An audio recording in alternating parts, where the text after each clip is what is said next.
Hey, what's up, horror fans? This is Vincent DeSanti, and I'd like to welcome you to another edition of The Ghost Files.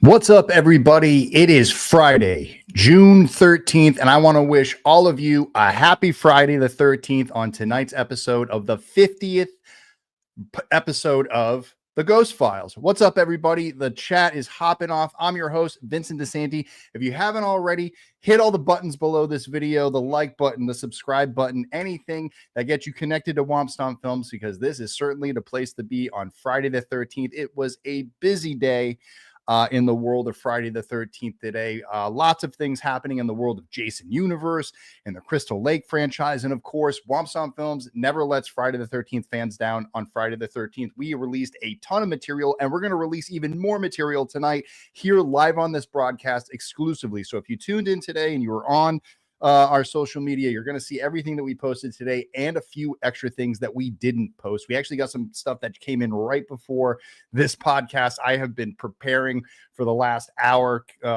trying to get everything ready. It is crazy, but it's Friday the 13th, baby. Who's excited? We're all excited. I hope you guys get your marathons lined up. I hope Never Hike Alone is a part of that marathon, especially if you got the ghost cut at the end of part 6 or part 8. Works either way. But how's everybody doing tonight? Before we jump into all that stuff and some of the news and some of the other stuff I got coming off, I want to say hi to people in the chat. The chat is popping off. But what do we got here? We got Slasher Radio saying, let's go. What's up, Slasher Radio? Good to see you. Davey Deathray, my good buddy. I had a great podcast with him on Wednesday night. He says he loves the new trailer and he's pumped about the figurine. So far, Womp Stomp is giving us more juicy bits of Friday the 13th than the rights holders. You've outdone them once again. Thank you, Davey. Yeah, I think we're punching above our weight here as a little indie studio. Shot by Shots here says, what's up? What's up, Shot by Shot? Adam Stout is in the house. Deputy Adam Stout. Good to see you, buddy. I did get your email. I will check in with you in a little bit. Lamontre here as always. What's up, buddy? Good to see you. Mitch the Ripper here in New England. Yeah, Mitch the Ripper. What's up, dude? What's up? Saying evening, everybody. Bruce Johnson's here. I know that Bruce Johnson right now is losing his mind if he's seen the Ghost Jason doll that we released, because he definitely got one in the Never Hike Alone 2 campaign.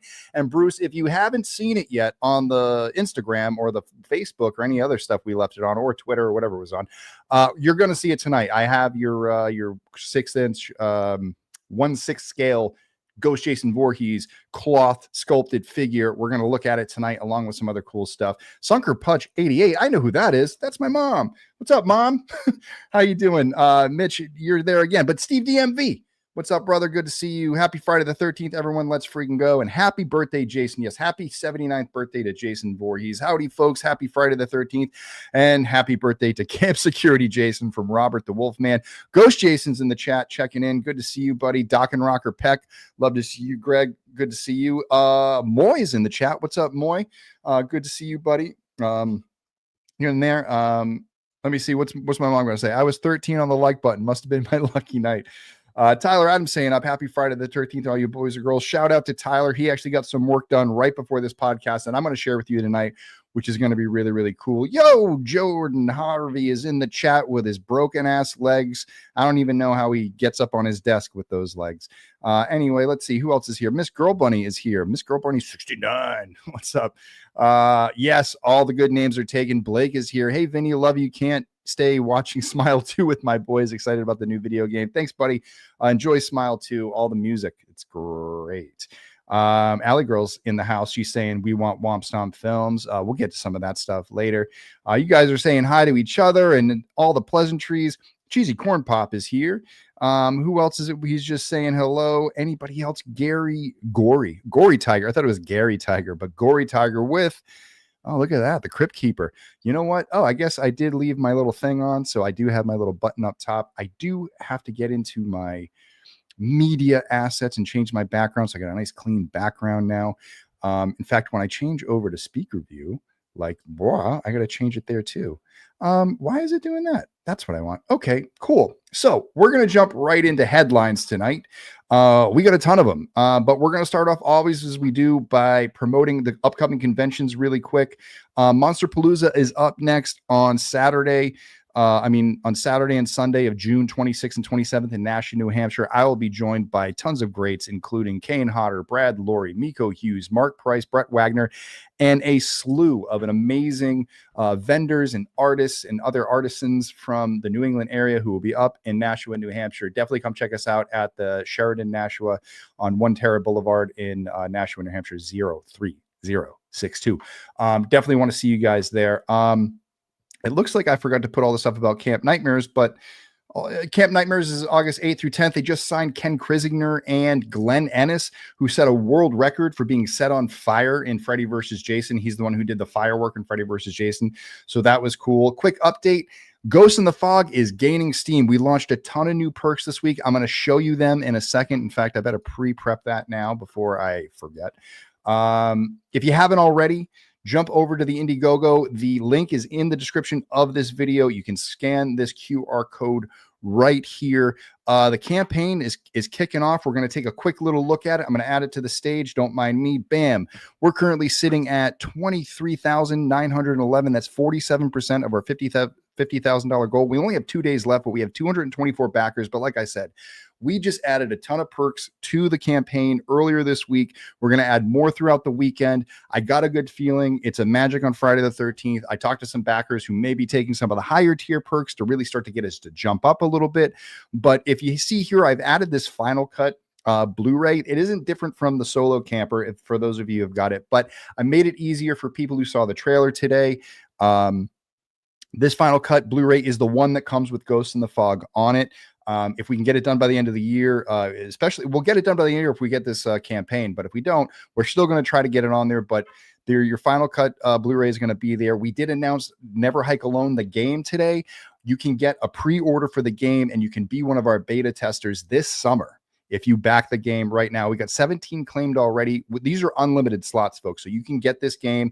It's going to release on PC and Mac. It will eventually make its way over to phones. We talked about PS5 and Xbox and other games that you'll be able to play it on. If you love the NES game from the 80s, we totally did our own version of it with our own cast of characters. I'll get into that in a little bit. But other than that, we have our virtual camper. We have our Just in the Box. We have our cabin wall art. We have our coffee mugs. We got posters. We got beanies. We got Womp Stomp shirts. We got Just the Box for if you got the previous films. Actually, we got a VHS box if you want it. The special edition Blu-rays. We have VHS of Never Hike Alone, Never Hike in the Snow, Never Hike Alone 2, and the final cut. We got the Voorhees family bundle. We got that great image of Pamela and Jason's head squashed together. You get both a t-shirt and a poster. The artwork by Josh Bemis. It is out of control. Speaking of Josh Bemis, also the Toxic Revenger long sleeve t-shirt and the Death Curse long sleeve t-shirt. I have 5 test pressings of the Never Hike Alone vinyl soundtrack. These are the test pressings. Only 13 were made. I have all 13, and I'm gonna release 5 of them. I'm keeping number 13, but you guys can have the first 5. The Never Hike Alone box set, obviously that's the main attraction to this thing. If you already have the Blu-rays, I do suggest picking up this new one because we're reprinting them, and we're gonna get a bunch of new stuff on these new Blu-rays, so they're definitely worth checking out. We also have the VHS box set, which won't have the ghost cut because it's too long for a VHS tape, but everything else is going to be there. Never Hike Alone, Never Hike in the Snow, Never Hike Alone 2, and the final cut. You can pick up a Missing Persons poster. You can get an animated Ghost Jason figure, which we're going to have an update on in just a few moments. You got the box set bundle where you get a bunch of stuff and the box set, the 2 long sleeve t-shirts, all the posters. And we'll throw in some extra goodies for you. We got a few Ghost Talks available. The Ghost Talk this time comes with a piece of the screen used cowl. We're going to give you something really cool with it. So if you check that out, we've already got one and there's only one left, but you can create your own character in the Never Hike Alone official game. You can be one of 2 characters. We'll get into that in a little bit. And obviously we have our associate producer, we have our co-producer, we have our producer, and we have our executive producer. Now, the executive producer, if you buy that, you will be the final person inserted into Ghost in the Fog and be a part of the animated film. Wow, the campaign is full of stuff. Guys, let's get this thing funded. It is going to be an amazing thing if we can do that. I'm going to take these away. Let's take a little bit of a closer look at. Oh, I need to go back to this view. There you go. Here's another closer look at the Blu-rays. All this artwork is done by Josh Bemis. It's amazing work. Really proud of everything that he's been doing. Oh, I didn't realize that I left the comment up. There we go. I left the comment. So this is all the artwork by Josh Beamish. You get all 5 Blu-rays. It's going to look magnificent. The black cases, it's going to sit right next to your Scream Factory box set, and it's going to just take up that space perfectly. So that sort of takes care of that business. So let's talk about what the day. Happy Friday the 13th, everybody. Since I want to say 2014, I've had this little ritual. Like Friday the 13th has become a holiday for me. I call it the horror holiday. I think a lot of people do celebrate it just as much as I do. The thing I love about Friday the 13th is you might not, like next year we got 3 Friday the 13th, and those are 3 holidays for me. And every Friday the 13th, I try to do something for fans that just, again, it's about spreading the love. It's about making people smile. It's about doing things that the studios really aren't doing because they're sort of sitting on their hands or they don't really understand the fan base. And so for many years, I've just been sharing stuff and hopefully getting people jazzed up about Friday the 13th. And this Friday the 13th was no different. We dropped a slew of stuff today. The first thing being the Never Hike Alone Final Cut official trailer. This was put together by my good friend Dustin Fine and the folks over at Ronin Creative. I thought it might be nice if we sat back for a little bit and we watched the trailer. I think you guys would like that. So without any further ado, I'm going to pop the trailer up real quick. We're going to take a quick review of it. We're going to talk about it, and then we're going to jump into the next thing.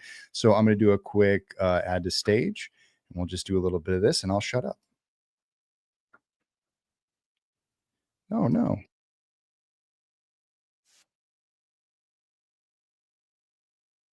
Hear the volume.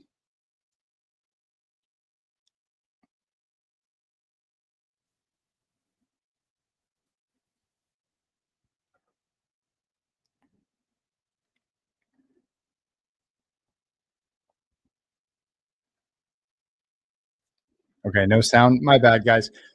So I guess I'll talk over it because I can't bring it into the chat because it is too big of a file. But we're going to talk about this. So this was put together by Ronin Creative.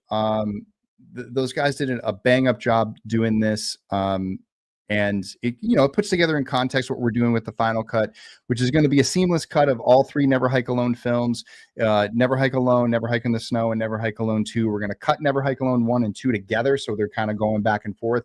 Never Hike in the Snow will basically be the opening. We're going to have a brand new trailer sequence, not trailer sequence, but credit sequence at the beginning, and all that stuff. And so all this stuff kind of came together. But there is one new shot at the end of this, which I will hover around in a little bit. I wonder if I can present the other thing with sound. This one, unfortunately, I could not. But Dustin did the trailer for Never Hike Alone 2 as well and did a great job of setting us up for that. And I think that it was nice to release this today and get people excited about what we're doing. We've been working on the final cut this year. We got a lot more work to go. We're diving in. I mean, after this campaign, it really allows me to focus in and sort of dive in on that. We're going to finish the Never Hike Alone 2 campaign in a little bit. I wish you guys could hear this right now. And if you haven't, you guys can watch it again. But again, Tyler Adams, thank you so much for doing these credits. Also helped out with some of the things. But the cool part is coming up in a second. Oh yeah, there's Rick getting it. But no, I'm glad you guys like the trailer. Alley girl that gave me chills. Gives you the option to unmute and mute screen share. Oh, really? I don't know where that is. I'll have to figure that out. Settings. You guys, and so there it is. I mean, you guys like the what's it called? The Bond reference. I'll pull that back in a little bit, but I want to say a shout out to Steven Schloss, who helped me shoot that last week, paying homage to Tommy McLaughlin and Friday the 13th Part 6. Here, let's pull that up again. Bam.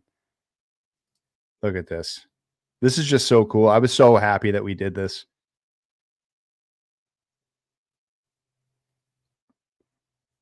Shot it at my dad's warehouse. You would never know. So we released this trailer today. People are getting hyped. It already has 4,500 views, which isn't bad for a video. Here, I'm going to take this away because I think my other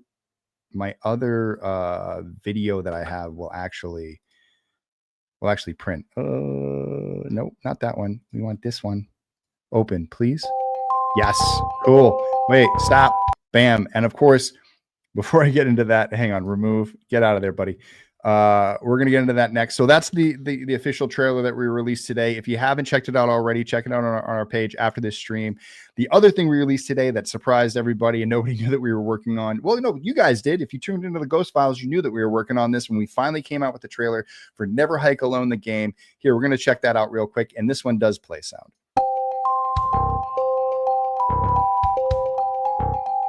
Quick little overview of the map.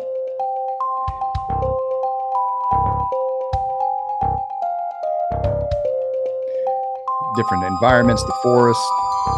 We play as Hikerman 5000 and the Trail Junkie Kyle McLeod, face off against the Ghost of Pearl Pond.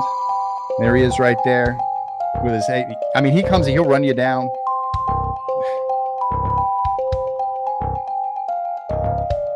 And then he'll just bump.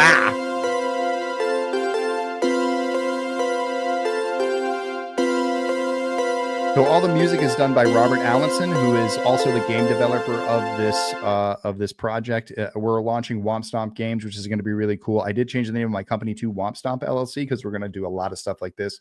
Keep an eye out for Womp Stomp Music, Womp Stomp Games, Womp Stomp Graphic Novels. A whole bunch of stuff is coming down the line. You're definitely going to have to check that out. But definitely excited about the game. There's lots of really great things that are going on. Like I said, like we have Hikerman 5000 and Kyle, who are going to be our main characters.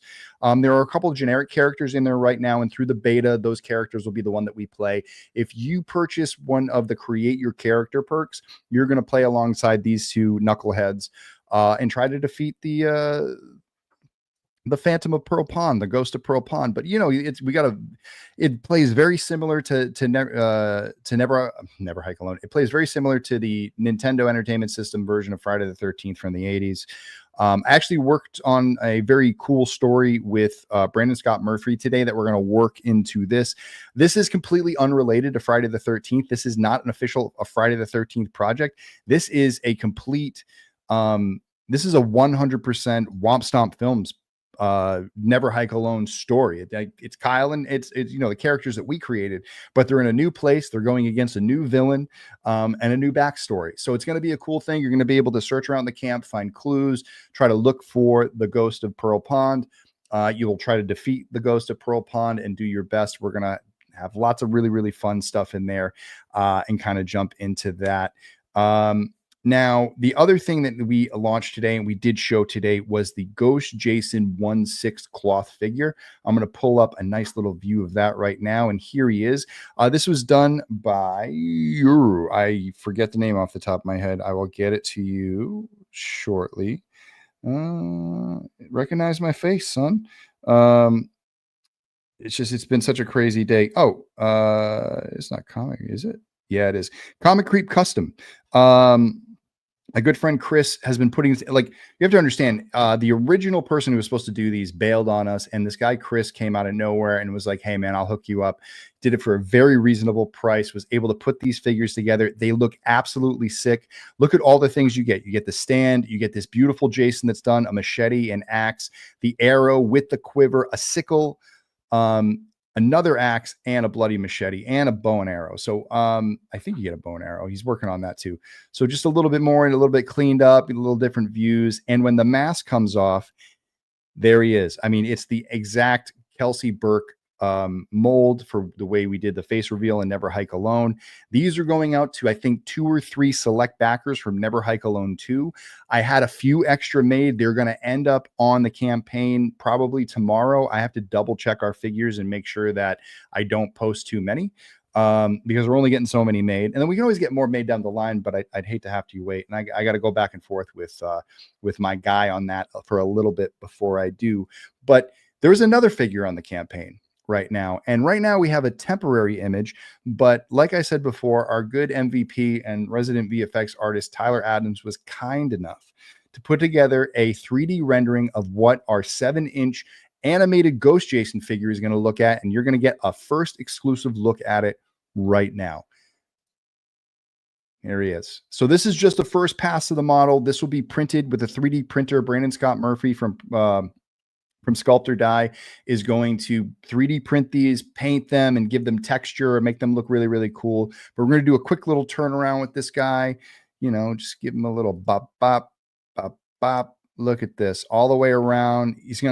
This figure is not going to be posable. It's my mouse just went crazy. It's not going to be posable. It's going to be in a fixed position. But what I will say about that is that this is not the final position. This is actually I go to this one, then this one, and then this one, and then back to the front. So this is just right now in neutral pose. We're going to fix it so we can put weapons in his hand. We're going to put him in an aggressive pose, so he's holding the weapon, and maybe he's looking like he's attacking. Maybe he's looking like he's just getting ready to attack, or he's just sitting there with the weapon. So we're definitely going to jump into that stuff and get that stuff there for you guys. Did I bring in that very special thing I wanted to bring in? I did.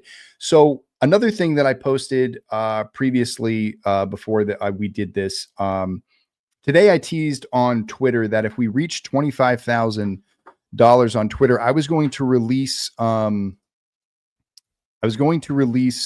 the prologue for the Ghost of Crystal Lake. And you guys have heard me talk about the Ghost of Crystal Lake prior on this the TV show of sorts. We didn't quite get there. We're at 23,911. That's not bad, but we jumped up a ton of people and we are pretty close. And I said I'd post it on Twitter, but because you guys are showing up and there's 52 people in the thing, I'm going to exclusively release the first prologue. It's very short. It's not going to take long, but I'm going to read it to you. I'm going to give you the whole thing and give you the idea. As I said, this is the origin of Ghost Jason. And this picks up with us in part 8. So the prologue actually has a lot to do with part 8 and sort of that. It's going to be a lot of recap, but I think it's going to set up sort of the tone and the way that I'm going to write it, and the way that we're going to approach it. I'm going to be working with Bill Hunt on this. So Bill Hunt is going to create some pieces of artwork for it to go along with it, and hopefully per each chapter will go. So without any further ado, I'm going to jump into this and read this to you fine folks. So here it is, the Ghost of Crystal Lake, the prologue. This is just the short version. I'm going to take a little minute. We're going to read it, and here we go. So every night at midnight, the sewers of Lower Manhattan flood with toxic waste, a deadly mix of discarded chemicals, raw sewage, and unknown substances that reach scalding hot temperatures. The nightly tidal wave of destruction would be unimaginable to most, a nightmare contained beneath the city streets. But for Rennie Wickham and Sean Robertson, it became their salvation. The lovers had traveled to New York City fresh off of high school graduation, eager to explore the dazzling lights and tourist attractions they'd only seen in pictures. Instead, they found themselves plunged into a waking nightmare, fleeing for their lives from the legendary serial killer, Jason Voorhees. His name had been a ghost story, a whispered tale haunting the waters of Crystal Lake. For decades, parents and counselors in Wessex County had traded exaggerated warnings about the boy who drowned and the vengeful spirit that followed. But no one truly believed he was real, not until it was too late. 10 years had passed since Jason's last sighting, yet somehow he reappeared, boarding a New York City-bound cruise ship carrying recent Crystal Lake high school graduates. The voyage was meant to be a celebration of their futures. Instead, it became a massacre. Dozens of students, faculty, and bystanders fell victim to Jason that night.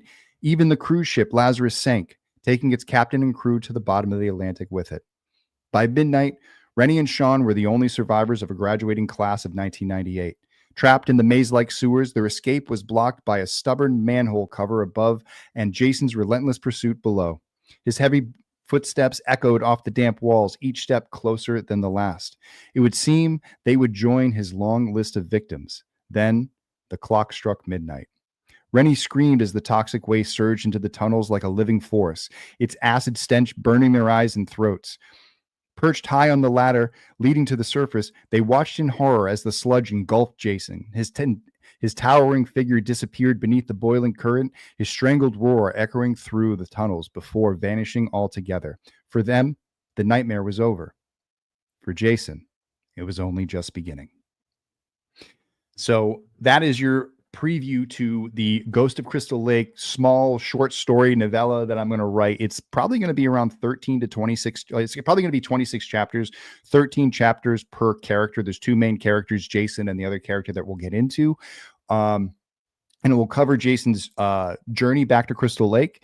It will cover another character's journey into Crystal Lake and discovering the legend for himself, and then this really great sort of back and forth with them at the end of the story, where we get a really cool sort of origin of how Ghost Jason truly came to be. So I hope you guys like that.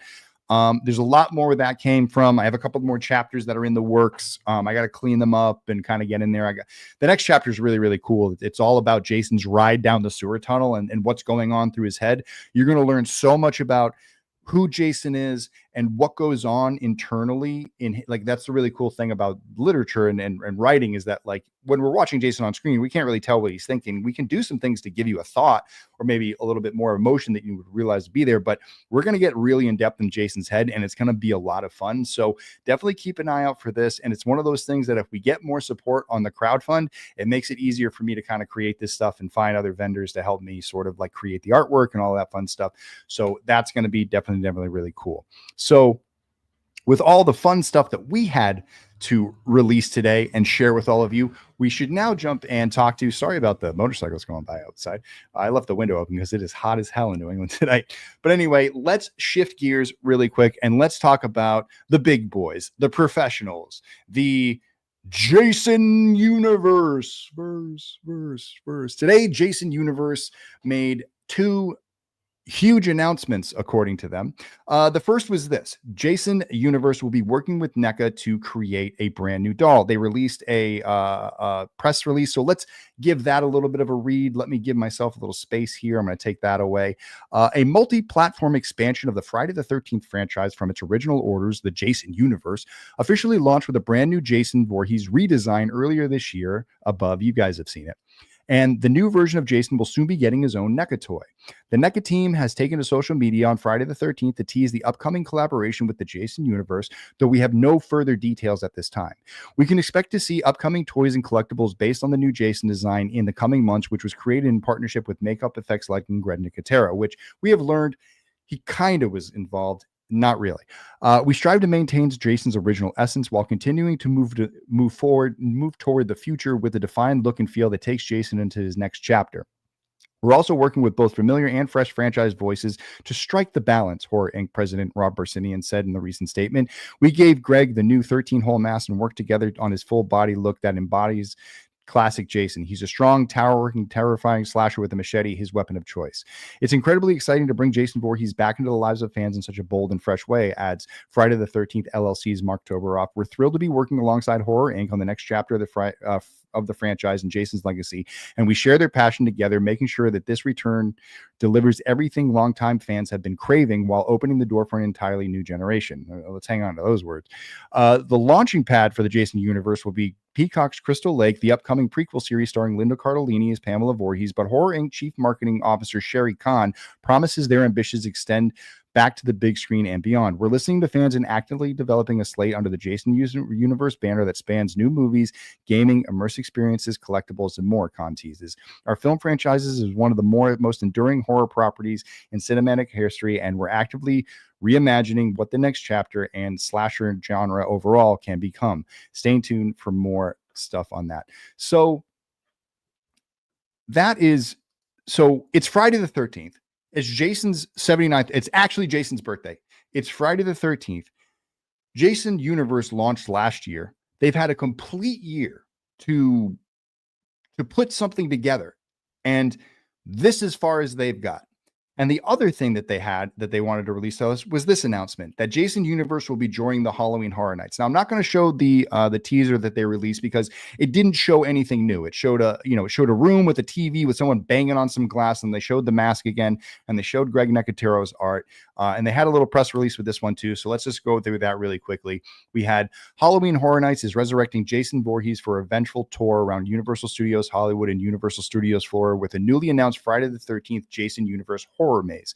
Unveiled today as a part of Friday the 13th franchise 45th anniversary celebration, Jason Universe Haunt is the third maze announced for this year's event, joining Fallout and Five Nights at Freddy's as immersive experiences for the bravest horror fans. Per an official press release, Jason Universe will take on Halloween Horror Nights guests on a vengeance tour through the summer camp to see where it all began, from the creaking floorboards of Jason's ramshackle cabin on the decaying main lodge and the eerie forest that offers no refuge for his victims. Around the corners, fans will be inundated with the infamous killer moments from Jason's heinous homicidal career as he taunts and stalks victims who learn too late that the legend is real. New merch, and limited release Friday the 13th items will also be up for grabs from June 14th, which I guess there are some up. I think I saw them up. This year's Halloween Horror Nights event will kick off on August 29th at Universal Resort Orlando and September 4th at Universal Studios Hollywood. For more information, you can grab tickets at the official Halloween Horror Nights website. So it's Friday the 13th. And guys, if you guys, I got 50 comments that I haven't seen yet. And I am being joined by a special guest in soon. So I do want to get to the next news in a little bit. We'll get into sort of this, but that's just sort of the setup for what the Jason Universe has delivered. But we also had news from Crystal Lake. Our good friends at Crystal Lake, the upcoming Peacock. I didn't put my A24 and Peacock logos up there. I forgot to do it this week, next week. It always looks good with that. But anyway, we have some updates on Crystal Lake as well. This week, Brad Caleb Kane has been teasing us. Previously this week, he shared this picture of Ralph's bike, which we have some stuff on coming up on that a little bit. And then he shared this yesterday, which was announcement coming tomorrow, June 13th, and got everyone hyped up. And basically for this press release, which was Peacock's Crystal Lake rounds out the lead cast with Devin Kessler, Cameron Scoggins, and Gwendolyn Sundstrom playing. Let's see. Peacock's Crystal Lake rounds out its series cast with the addition of Devin Kessler, Cameron Scoggins, and Gwendolyn Sundstrom. So Devin from Godfather of Harlem, Cameron was on Shades of Blue in Nashville, and Gwendolyn, I guess, wasn't in anything previously, but I'm sure we'll be able to look her up a little bit. They joined the previously announced stars of Linda Cardellini and William Catlett, in the Friday the 13th prequel series from Brad Caleb Kane, which also serves as writer, showrunner, and executive producer. The show's premise is being kept under wraps. Cardellini will play Pamela Voorhees, mother of killer Jason Voorhees, as in Chi Chi Chi, ah ah ah. Oh, they fixed Voorhees because they had it misspelled earlier today. Who is believed to have drowned as a boy in Crystal Lake, but emerges years later seeking revenge for the murder of her serial killer mommy, or his serial killer mommy, Pamela. Betsy Palmer played the original antagonist in the first film. The role subsequently played by Marilyn Poucher, Paula Shaw, Nana Visitor, blah blah blah blah. Catlett will play a character by the name of Levon Brooks. So getting to the actual people that they talked about, Kessler will play a counselor by the name of Brianna Brooks. Scoggins will play a guy named Dorf, and Sundstrom will play Grace. So no major characters announced, no crazy Ralphs, no young Jason Voorhees. We know who Pamela is, but the other most important cast that you would think that a series regular would be young Jason. Where is young Jason? It's his birthday. Wouldn't you unveil young Jason on his birthday? Who knows?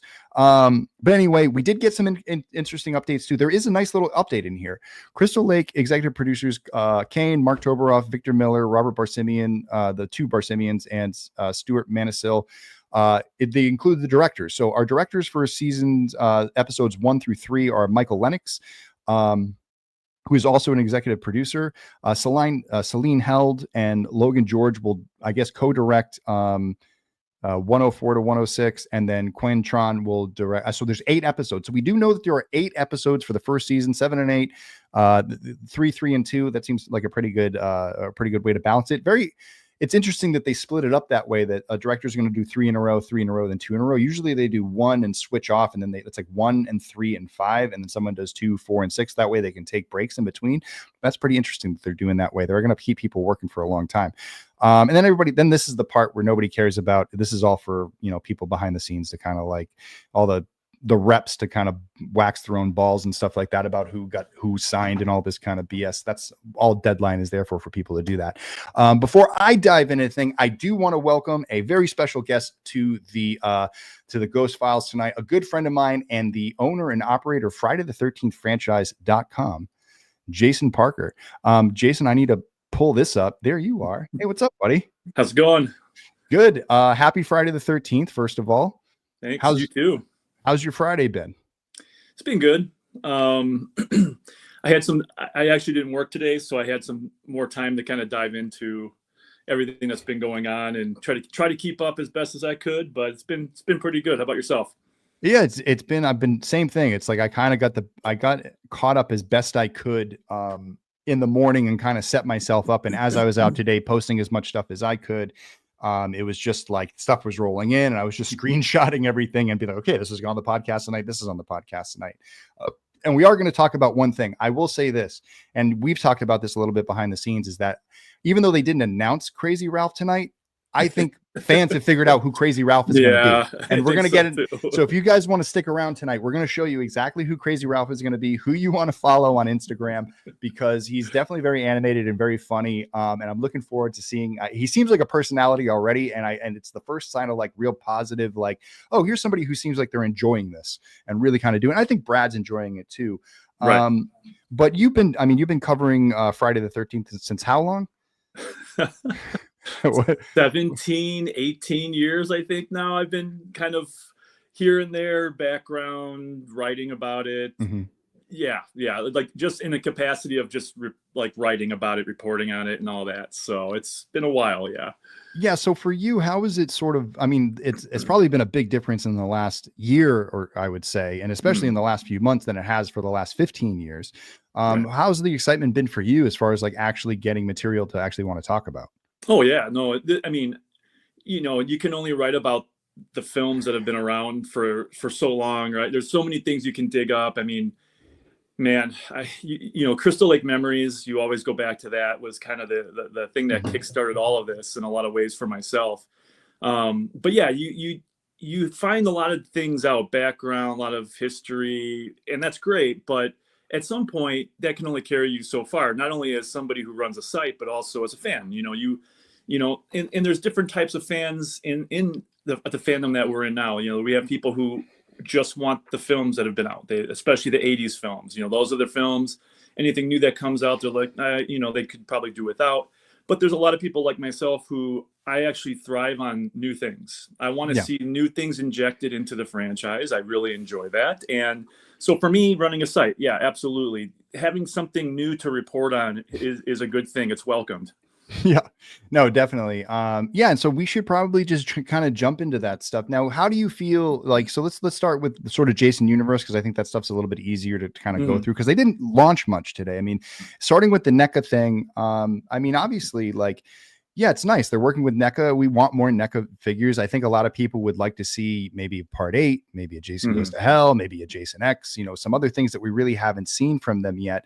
But it seems like they're jumping right into Greg Nicotiro's Jason Universe, right. Jason.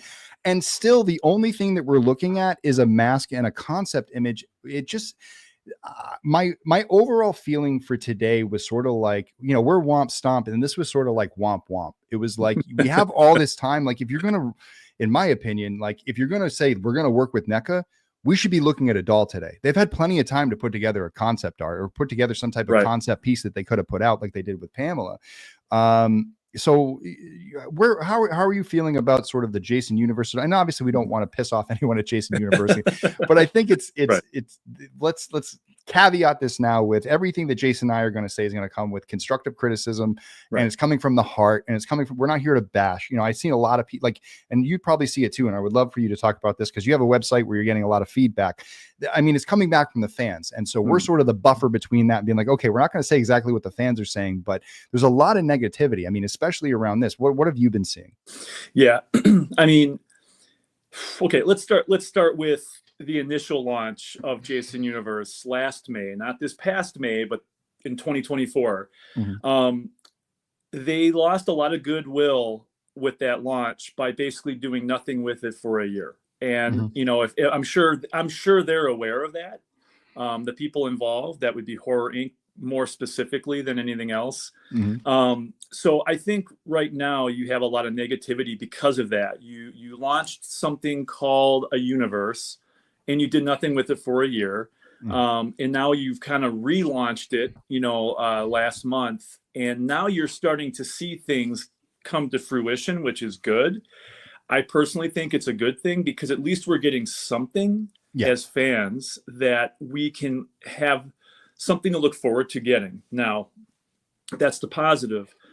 The negative is, and I don't think I'm going to upset anybody by saying this. Well, I may not upset the people running Jason Universe, but you have to understand that this Jason Universe is really nothing. It's going to be nothing more than merchandising and selling what they've put out there already, which is a design, a logo. If I don't know if you saw online today too, after they announced the Halloween Horror Nights for Orlando, there's pictures all over the internet right now of the merch that they're actually selling in stores at Universal Studios. Okay, I didn't go to it, but I didn't see it. So and it's basically the Jason design that they put out there, a few weeks ago, put on T-shirts and mugs. So I think we like so now the whole Sonic of it all, you understand why they're not jumping to do it, because they've already printed the mugs. Yeah, and so they got a warehouse full of mugs they got to move. So I kind of want to just say, like, listen, as a fan, we want new things. Like I want new things, and I want to be excited. And I think the Crystal Lake show on Peacock is a very good and very big step in the right direction. That's what we want. Now, we may not have, I know there's a lot of fans who don't care about a show. They want a movie or a video game, which we can talk about too, if you want. Yeah, we should. But the TV show this is the jumping off point. This is the catalyst. And if you want a movie, you really should try supporting the show so they get another season. So Peacock, A24, Horror Inc., Friday 13th LLC, see that there's something there that they can invest in. If we poo-poo the show and it only goes one season, we're not going to get a movie.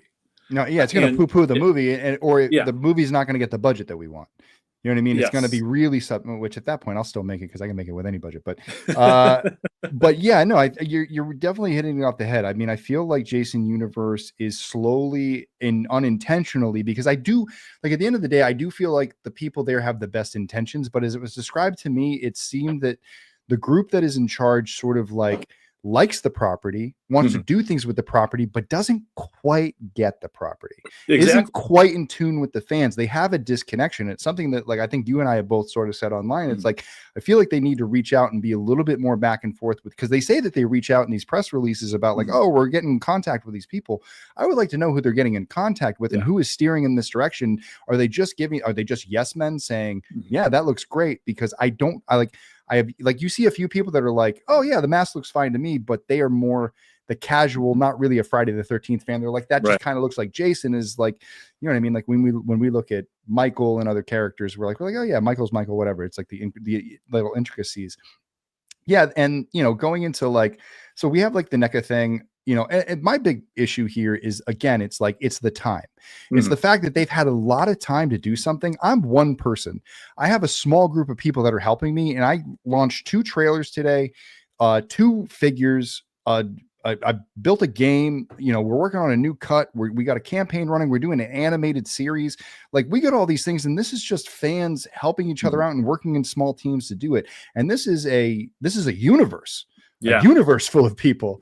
And all they can kind of do is put logos on things. We haven't seen anything substantial. And, and Halloween Horror Nights is like, that's fine. It's like Jason in a haunt is really good in theory, but anyone who's ever been to a Halloween Horror Nights, it's not a haunt, it's a tour. You know what I mean? It's like, you feel like cattle. There's not enough space between you and the next group to actually experience the horror. It's, you see the person get scared in front of you, and then you walk and get scared by the same person. It's all about sort of like, hey, come and walk around and look at the set that we built. You know what I mean? Like, look at the cool things that we built and all that stuff. And it's okay, but it's still not it's not the things that fans are thirsting for. Now, if they had released a movie, and then off that movie, they got the Halloween Horror Nights, off the movie, they got a Jason doll that they're going to do, like, create the movie, and then create the merchandise. They're kind of doing it backwards, where they've created the merchandise, they've designed the merchandise, but they haven't built a full costume of this Jason universe Jason yet, and screen tested it and light tested it and got an actor to portray it and actually give it shape and character and all these different things. They're just, it seems like a bunch of people who make widgets trying to do art. And it's definitely rubbing fans. That's a good way of describing it. Yeah. No, I mean, but I get it, because I've worked in those environments before, and I've worked with the people who have, again, they have this great intention, but their heads are in marketing, their heads are in sales, their heads are in trying to make, create profit. And they're not really thinking about they're not thinking about the fan experience. They're just resting on the laurels of, this 45-year-old franchise that is waning. I mean, like you said, and we'll get into a little bit, like the fan base is changing drastically. When you and I look out into the sea of waters, it's not Friday the 13th film fans anymore. It's Friday the 13th game fans. And a lot of gamers who just sort of, everything they know about Friday the 13th is from the game. They know more about the characters in the game than they do in the movies. And so it's really interesting. And plus, with all the stuff that we've been hearing about the game and all these rumors about going to the game, no game news today, which is like, you know what I mean? So it was, again, so that was kind of like the blue balls of the day. It's like, okay, well, you would think that they could have sort of saved face by like, okay, here's the NECA doll. We're not quite there yet. Here's the Halloween Horror Nights. We can't really show you anything from that yet, but here's the game. Yeah. And now here's the, but there's none of that either. And so again, this being such an important, there's only one Friday the 13th this year. This is Jason's birthday. It's the 45th anniversary. Yep. All these different things working in their favor that sort of helps them with that buildup, that lead up of here's just the perfect stage. And they just sort of came out with the Homer car and beeped the horn and said, you guys love it. And so, and again, so now we're getting that negative feedback. And I mean, I'm sure it's the same thing with you. We don't want to see fans hurt. We don't want to see fans get negative, because we know that down the line, that snowball effect keeps us from getting a new movie. It keeps us from getting multiple movies. From my understanding is that their hope was to get 4 seasons of Crystal Lake out, and then a movie. So if we don't survive 4 seasons and we don't get a movie, that movie's not going to come out till 2030. I don't think you're ever going to see 4 seasons of Crystal Lake. I think at best you're going to get 2, right? I mean, let's be realistic. I mean, look at any show that's on streaming right now. If they get to 3 seasons, I mean, that's amazing. A super popular show that's bringing in big numbers. So this is really, I mean, and it's like kind of what I was saying before, fans have high expectations. They want a movie. They want the video game. Like you said, a lot of new fans came in 2016, 2017 because of that game. The reality of it is we were not getting a movie right now. It's not happening, guys. Unless something, by some miracle, they're like, you know what, green light that movie. There's some other things behind the scenes, I still think, with the movie that they're working out to make that movie. Yeah. Oh, they are. I mean, they've been actively meeting with filmmakers. I know that they met with the guys in, and they said no to it, though. The guys who did Talk to Me, the Rocker Brothers, they pulled them in. They've been pulling people in to talk about the movies, but I don't know. There just maybe there's movement, because obviously there's months and months of work that goes into it. There could be somebody in a room right now penning something to try to get together, but it's, how's it going to pair with the show? Is the show going to be related to the movie? Are they launching the movies from because when I talked to Brian about it, it sounded like Brian was kind of like, I'm doing whatever I want for the show, and then they can do whatever they want for the movies. They don't have to connect, maybe that changed now though too. Yeah, I know. And so that's the thing. So that could change. And so Brad could be setting something up. But again, it does seem like we are existing in a world where Jason is a living, breathing human being. He's not a ghoul. He's not a revenant. He is a survivor of the drowning. And it's sort of like they're leaning towards that humanistic look, from what I understand, and from what I've heard. And so it's going to be interesting to me to see when they hit that point where there's just going to be a point where they're not going to be able to stick Jason with anything anymore. He's not going to be able to survive everything, and they're going to need to make him undead, and they're going to need to make that switch. In the 80s, it was so vague that nobody really cared. But in today's modern times, there's going to be sort of a little bit higher bar for them to clear, to be like, how is this actually going to make sense?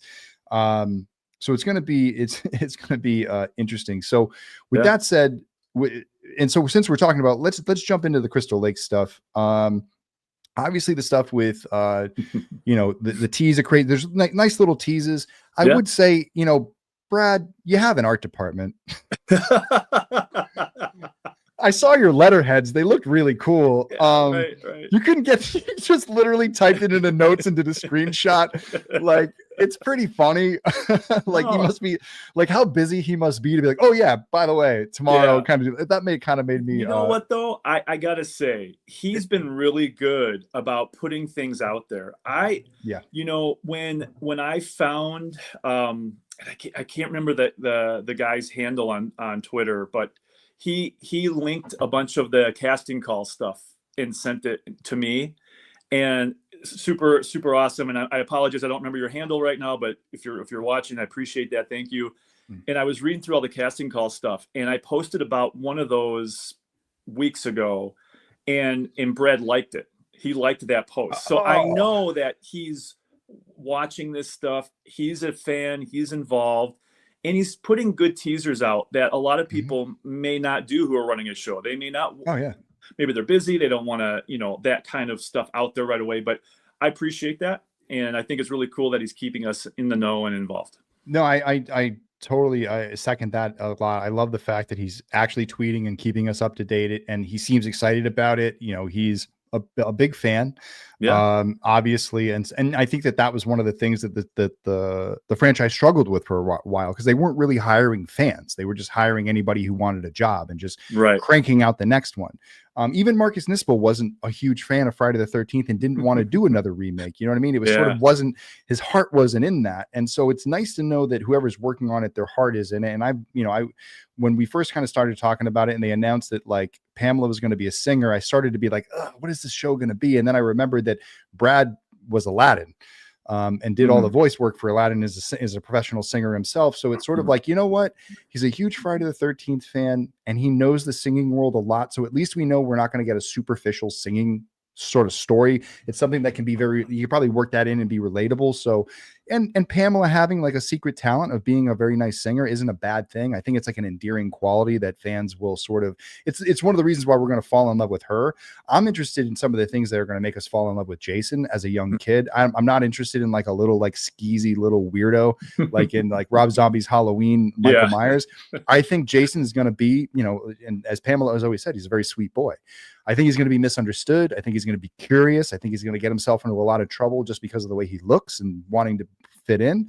And that's sort of like, and that's sort of the thing. But let's talk about the, speaking of the cast of characters, let's talk about some of the people that got added today. You know, it's tough to really kind of pinpoint where these characters are going to be placed. You know, Devin, Cameron, and Gwendolyn. Gwendolyn obviously looks like she's going to be playing a young camper at the camp. She's obviously young, so she's probably one of the campers, probably involved with Jason in some way. These other two look like counselors, if you ask me, or maybe I wonder if no, because Cameron is what, Skoggs, or what was the name? I think he Dorf. I think he's going to be maybe a young officer Dorf. And I think Brad actually highlighted that in one of in his Instagram post this morning. He actually circled it from the article. Yeah, Dorf. Okay, so my bad. So we do have, like, that's right. That is Officer Dorf. That was played by, what's the original actor? Ron Melke? Yes. Yep. So, that's all right. Okay, so at least we did get one legacy character. Yeah. Okay, so that was absolutely. All right, I think without I was like Dorf, because for some reason it made me think of another character. Okay. But Brianna Books and then the young girl Grace. So that's going to be really interesting. But you and I both noticed something which was really interesting, and this is where we want to get to, is that we believe that we have cracked the code on who Crazy Ralph is going to be. And I love it. If it's true, I love it. I know. So it's this guy right here, Nick Cortellino. First of all, Ralph is an Italian. Isn't this great? The connections are all there. He follows Brad Caleb Kane, but he worked with him on Warrior on Netflix. And so, you know, has spent seasons with Brad already working for him, has been sort of, as we watched this stuff develop, I think it's the same person that you've been kind of tracking too. That person who's sort of been highlighting things also brought this to our attention, was the fact that Nick had been sort of liking everything and also shared the picture of the bike, and then has been sort of coy with a lot of the things that he's been posting. Like even today he posted, you know, Friday the 13th and sort of teasing these different things. And he's been, I'll say he's been very, generous with responding to fans and being cheeky and stuff like that. So I would just say to fans that if you haven't followed Nick already on Instagram, you should, because this is going to be another place that if you're following it and you want to be the first to know about things, I feel like Nick is going to be an avenue, or he's going to be someone like Brad, who's going to be a positive influence, who's going to be, addressing fans, who's going to be sharing things from set, or maybe something once he gets permission.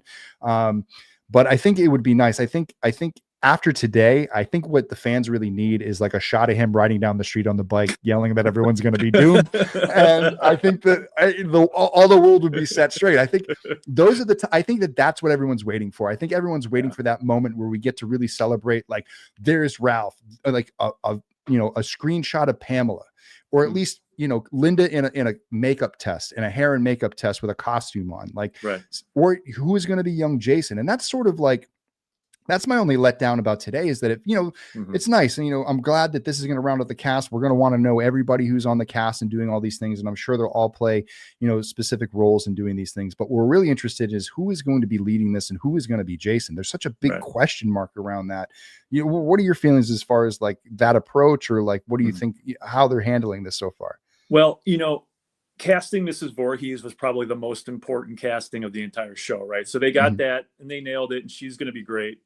But getting the actor to play Jason is a big deal. I mean, right? That's a huge deal. Huge. It's a tremendous deal for them. So I think it's good. I mean, think about this. So when they were announcing the 2017 movie that Paramount eventually shelved weeks before they were going to start their filming, we didn't have any real announcements about casting at all, right? There was nobody. In fact, if I remember correctly, I don't think a single person had been mentioned in the trades or anywhere about being cast for the movie before. And this was before they were like prepping to do the filming. So the fact that we're getting this now for the show, I really appreciate that. And I think that's good. And they're kind of throwing everybody a bone, and they're saying, hey, there's movement, there's progress and all this. I would think they probably have their Jason already, and maybe they haven't said who it is. Yeah.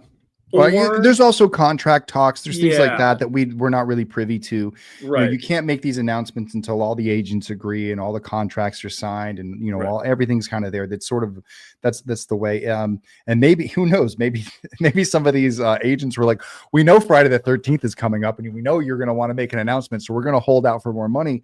And they just blew past Friday the 13th and said, we're not paying you any more money. Do you want to sign to the show now? We'll make your announcement next week.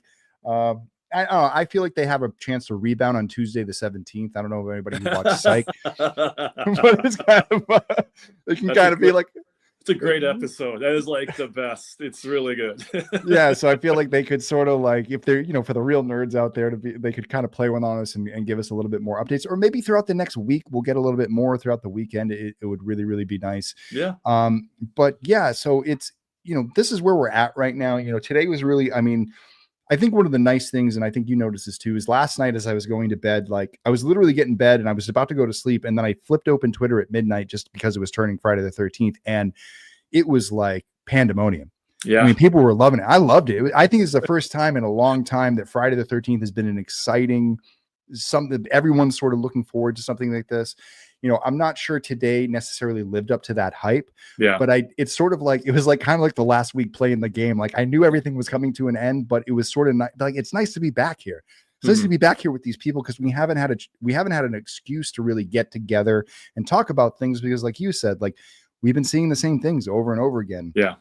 Fan films have been mostly dominating, the media that's been coming out, and there's a lot of them coming out, and it's like, you can't, it's like if you gave, if you went through everybody, would be, every other day you'd be posting something new. And so it's sort of like, we really do need the big boys. We need the professionals to come in and really hit us with stuff to keep us invigorated. And, this is really the dawn of, when you think back on like Halloween 2018, that's the way I'm sort of approaching this, is like, I feel like eventually this snowball is just going to keep getting bigger and bigger and bigger. And it's going to start taking over the world, where people are going to, start scheduling their lives around it and start, it's going to be a big part of what we're doing on YouTube, as far as doing updates and people checking in and doing the show as things get released, things being reviewed. So, Friday the 13th is about to dominate the airwaves.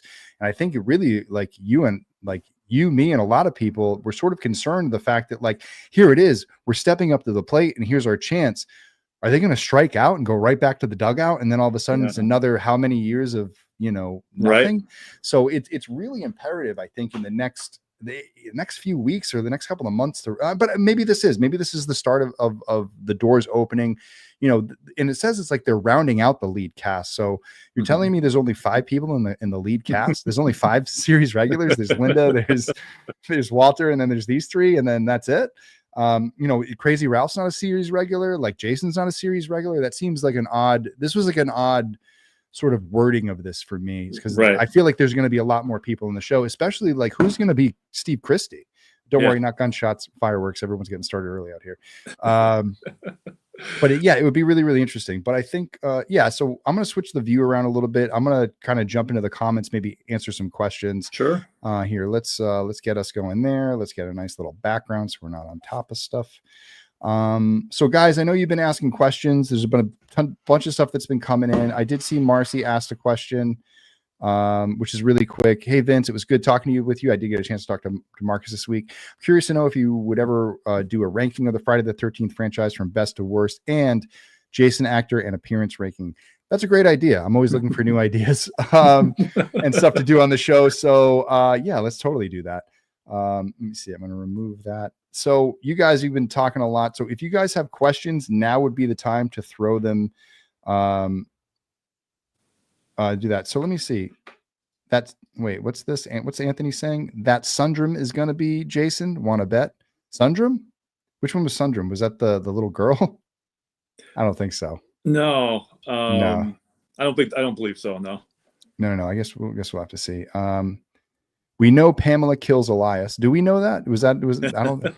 I haven't heard that. I haven't seen that. No. I mean, that was in the movie that they were going to make in 2017. That was going to. Oh yeah, that was going to be in 2017. Yeah. Okay, here we go. We got a question here. Hey, I have a question. Who would win in a fight? Before I say I'm a big fan, but who would win and Ghost Jason or Michael Myers from Halloween Kills? All right. I always lean on Jason to beat Myers every time. Yeah. Let's see, David. Let's see. All right, I'm going to try to scroll up and find some. I have a personal question for you. Nope. No, that was a question from before. Same one. Let's see this.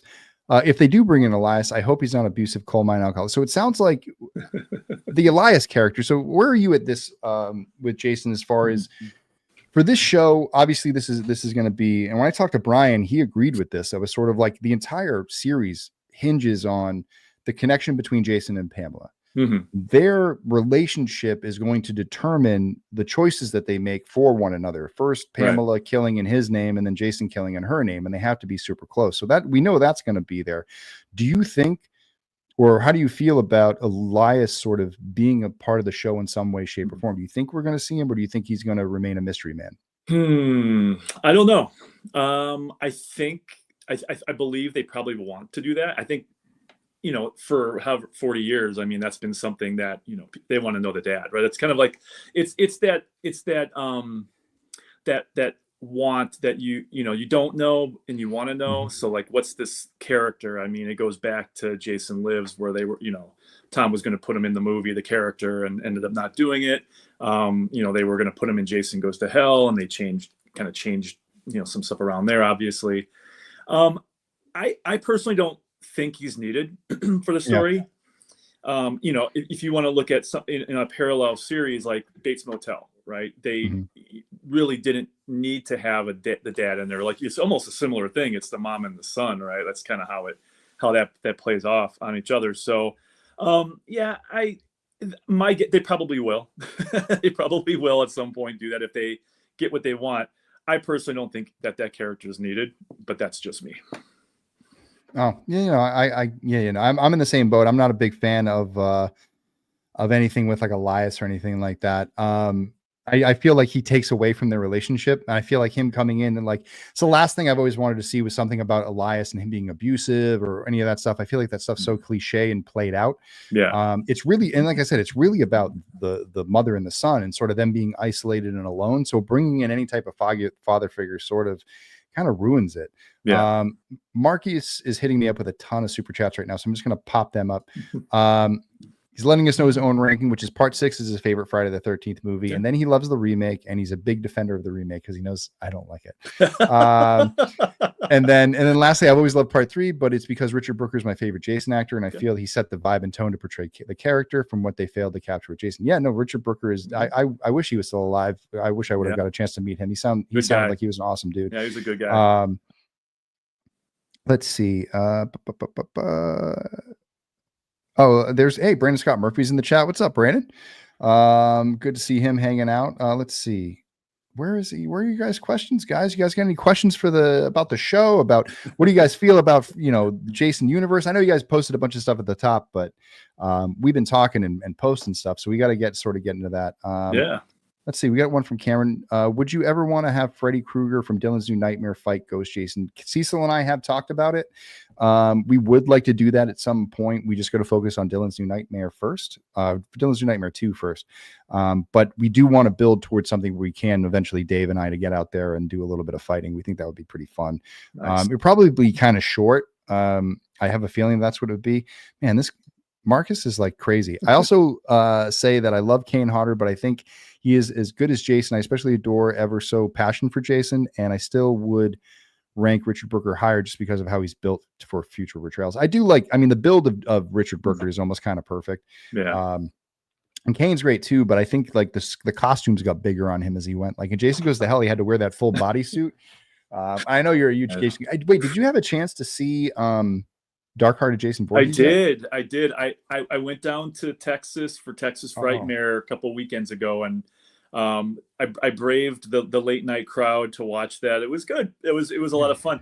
I've been meaning to do a write-up on that. I just haven't had the time. But no, it's a good documentary. It's very lighthearted, a lot of fun.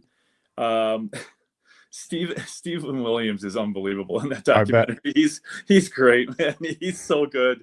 But it's a lot of fun. Great doc. Yeah, I love that movie. I got he's right behind me right here from the movies. So, but yeah, great doc. Excellent. I recommend it. I know a lot of people hate that movie, but the documentary is good. I think it's worth a look. So. Yeah. No, I'm looking forward to see it. I made the cut, I found out. So you did. Yes, you absolutely did. I think you were in a couple of, like, they would bounce back between everybody, and you were, that's right.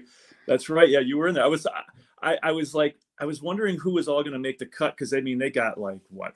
Everybody. Hundreds of hours of footage, but yeah, it was good to see you up on there, and everybody had a good time talking about it was a fun day, and just to get a chance to talk about it like from that perspective. And I don't know what they kept, so I kind of went from it from the perspective of like there was young me and there was old me, and there was like as a young I hated it, and then as an old I was sort of like I guess I'm not, I don't hate it. I'm not going to hold it against the guy. Plus, after meeting Adam and hearing the story, does he get in depth about the story that he wanted to create? Because he did talk about that when I talked about him. Yeah, not as much. Not as much. I'm surprised. It's real that documentary, the way that they've formed it together. It's really about his journey and what it took to make the movie, and it really is geared towards more himself, his journey, and what he went through to get that done. But they also talk a lot about the behind the scenes on it too. So, but I will defend that movie to the end. I know most people don't like it. I trust me, I hear it every day. Online, I hear it every day. The worst movie ever. How can you like that movie and run a Friday the 13th site? It's crazy, man. It gets way out of hand sometimes. But well, speaking of negative feedback, I'm going to jump into one right now from Davey Deathray. Vin, how am I supposed to not feel negative about the lack of movement and breadcrumbs over the past year? It really feels like all of the rights holders have spinning compasses right now. So, I think that this is sort of what we wanted to allude to tonight eventually, is that this is sort of the building sort of feeling from the fan base. This is what everybody feels. They want stuff so bad. They're foaming at the mouth to get something, and the breadcrumbs just really aren't, satiating everyone's palate. Yeah. And this kind of goes to, I think people want, or they would like, transparency in what's going on, especially for this franchise with how it's been so dormant for, so many, years. And I just want to know, like, what's the plan? I think a lot of people would love to know what's the plan. So you have a Jason universe, but what do you really want to do with that? And I think we know what they're doing with that. It's an IP. They're going to sell merchandise, and they're going to put TV shows out, and they're going to put them at Halloween Horror Nights, and that's great. But do you want to make movies? Do you want to make video games? Or do you want to make shower curtains? Or yeah, like that's kind of right. Like you want to put them on a mug and a t-shirt and a shower curtain, or do you want to build something of substance that people can follow along with for the next 10, 15, 20 years? Right. Yeah. And so right now, and it could be that standpoint of like, and I've done it too when I've had Never Hike Alone stuff. And even today I dropped a bunch of stuff and you get coy and you leave these little breadcrumbs because eventually you're going to drop a bomb. You know what I mean? And then everyone's going to be knocked over, and it doesn't matter wherever they were upset, because all of a sudden they're they get everything they wanted. So, but I just don't get that that's the sense. You know what I mean? Because if it did, I think that they would have dropped a bomb today, because today was D-Day. Yeah. It was J-Day, if you want to call it. And we, and so it was sort of this was a very exciting day. I do feel like it was a little bit there, but again, like, some of the feedback I got today, like Davey was all over it, but it was like, a lot of people were saying that, like, Vin, it looked like you put more effort into what you released today for Womp Stomp than they put into the effort for everything that they released. Now, maybe I'll put that on Jason Universe. For Crystal Lake, I mean, they did a big casting announcement. They're getting ready to shoot right now. They're super busy right now. So I'm not so much worried about them. I know stuff's going to come out because stuff's going to start coming from set pretty soon. But Jason Universe is the one I'm sort of worried about the most. I feel like that's the one that's the most out of touch. And no, it would be nice if we can kind of jump into some stuff. There was Anthony, I saw you ask a question about VHS tapes. For anybody who wants an update on VHS tapes, I did hear back from Tapeworm Video today. For those of you who don't know, and I don't want to get too personal into details, Carl is the owner and operator of Tapeworm. Him and his wife were just in a little bit of a personal situation, not between them, but they had to deal with something that was very important. They had to move, they had to relocate, they had to kind of do all this stuff. It was in the middle of trying to finish all the VHS tapes. He was almost done. I emailed Carl earlier this week, didn't hear back. I finally heard back from him today. He got into his new place. It took him a week to get internet. So he finally was able to get back to me, and he apologized profusely to everybody, saying that he's sorry that it's taking so long. They're so close to being done. Now he's finally set up. He's finally settled into his home. He's going to try and finish them up in the next couple of weeks. Once I get the VHS tapes, that's going to unlock basically everybody else that needs stuff, aside from people who need Ghost Hawks, which are in progress right now with Jeremy Howard. You guys saw the 1/6 scale this week. You saw the 8 inchers last week. So those last little pieces from the Never Hike Alone 2 thing. So, and Jason, I owe you a VHS too. I got you up there on the list. When I saw you there, I was kind of like, all right, he's going. I'm going to put him right there and get his stuff out real quick. But I know I owe you a VHS and a couple other things too. But we're right there this weekend. We're going to do a ton of shipping. I think I'm going to get through the rest of the bundles today, the Blu-ray bundles, not today, but tomorrow and Sunday. So that's going to be good. So that will be what I'm doing for Father's Day this weekend. Nice. T-Dom's got some stuff, something. I remember when I was a kid, someone told me that Pumpkinhead was Jason's father. I don't know. I just remember hearing that. Wow. That's pretty good. That's pretty good. And then Marcus is back. It may also have to do with Kane Hodder hasn't portrayed Jason in the golden era of Friday the 13th. I think part 7 is fine. Part 8 is fun for me, but not great. But then part 9 and Jason extra shit. Typical answer there. Yeah, I know. I think that's what we've always said about Kane. Is that he is in sort of like the waning years, but he sort of saves it in some way. Like his presence sort of does that. And then Anthony was saying we're moving. Nobody's dogging Ted White. Ted White's the man. He's great. Oh, this is a good question. Will Barry and Claudette from part 1 be in the show? This is a great question. I think they will. I mean, I feel like if they got Dorf, I mean, actually, I'll say this. I really do. They are going to be in the show. They're definitely going to be in the show. I think if I remember certain things correctly, they will be in the show. There is something about them specifically that becomes a big part of season 1. So keep an eye out for announcements about them. Nice. Let me see. Let's talk about some of these. There's nothing like being an 80s baby, staying up late and watching the R-rated Friday the 13th on the USA Network. I still got the TV. We used to watch I remember when they used to be on USA up all night. Yep. Gilbert Gottfried. This week on Jason. Brandon, that's what the one I was looking for. It was right above that. For fans who are looking for something really cool, shout out to Bill Hunt. He was the art director on Never Hike Alone. But Bill Hunt, a fantastic visual effects artist, worked on Jason Goes to Hell, worked on all the Lord of the Rings. A good friend of mine. He's been doing a run of amazing stuff on social media. If you're not following Bill Hunt on social media, he's been doing a ton of new paintings. He sold a bunch of the Never Hike Alone paintings that he did. Jacob, actually, one of their backers, bought most of them, if not all of them. So they're all going to Indiana pretty soon. And he's been posting a lot of behind the scenes stuff from Jason Goes to Hell. So he didn't make the final cut for Heart of Darkness. So he's been releasing all of his interviews that he did for himself, doing his own side buffer. He reached out, and this is my fault. I totally dropped the ball. He reached out to me some weeks ago saying he was going to do that this week, like this whole thing. I just completely missed reposting that stuff on the social media stuff. I need to do that this weekend because it's really good.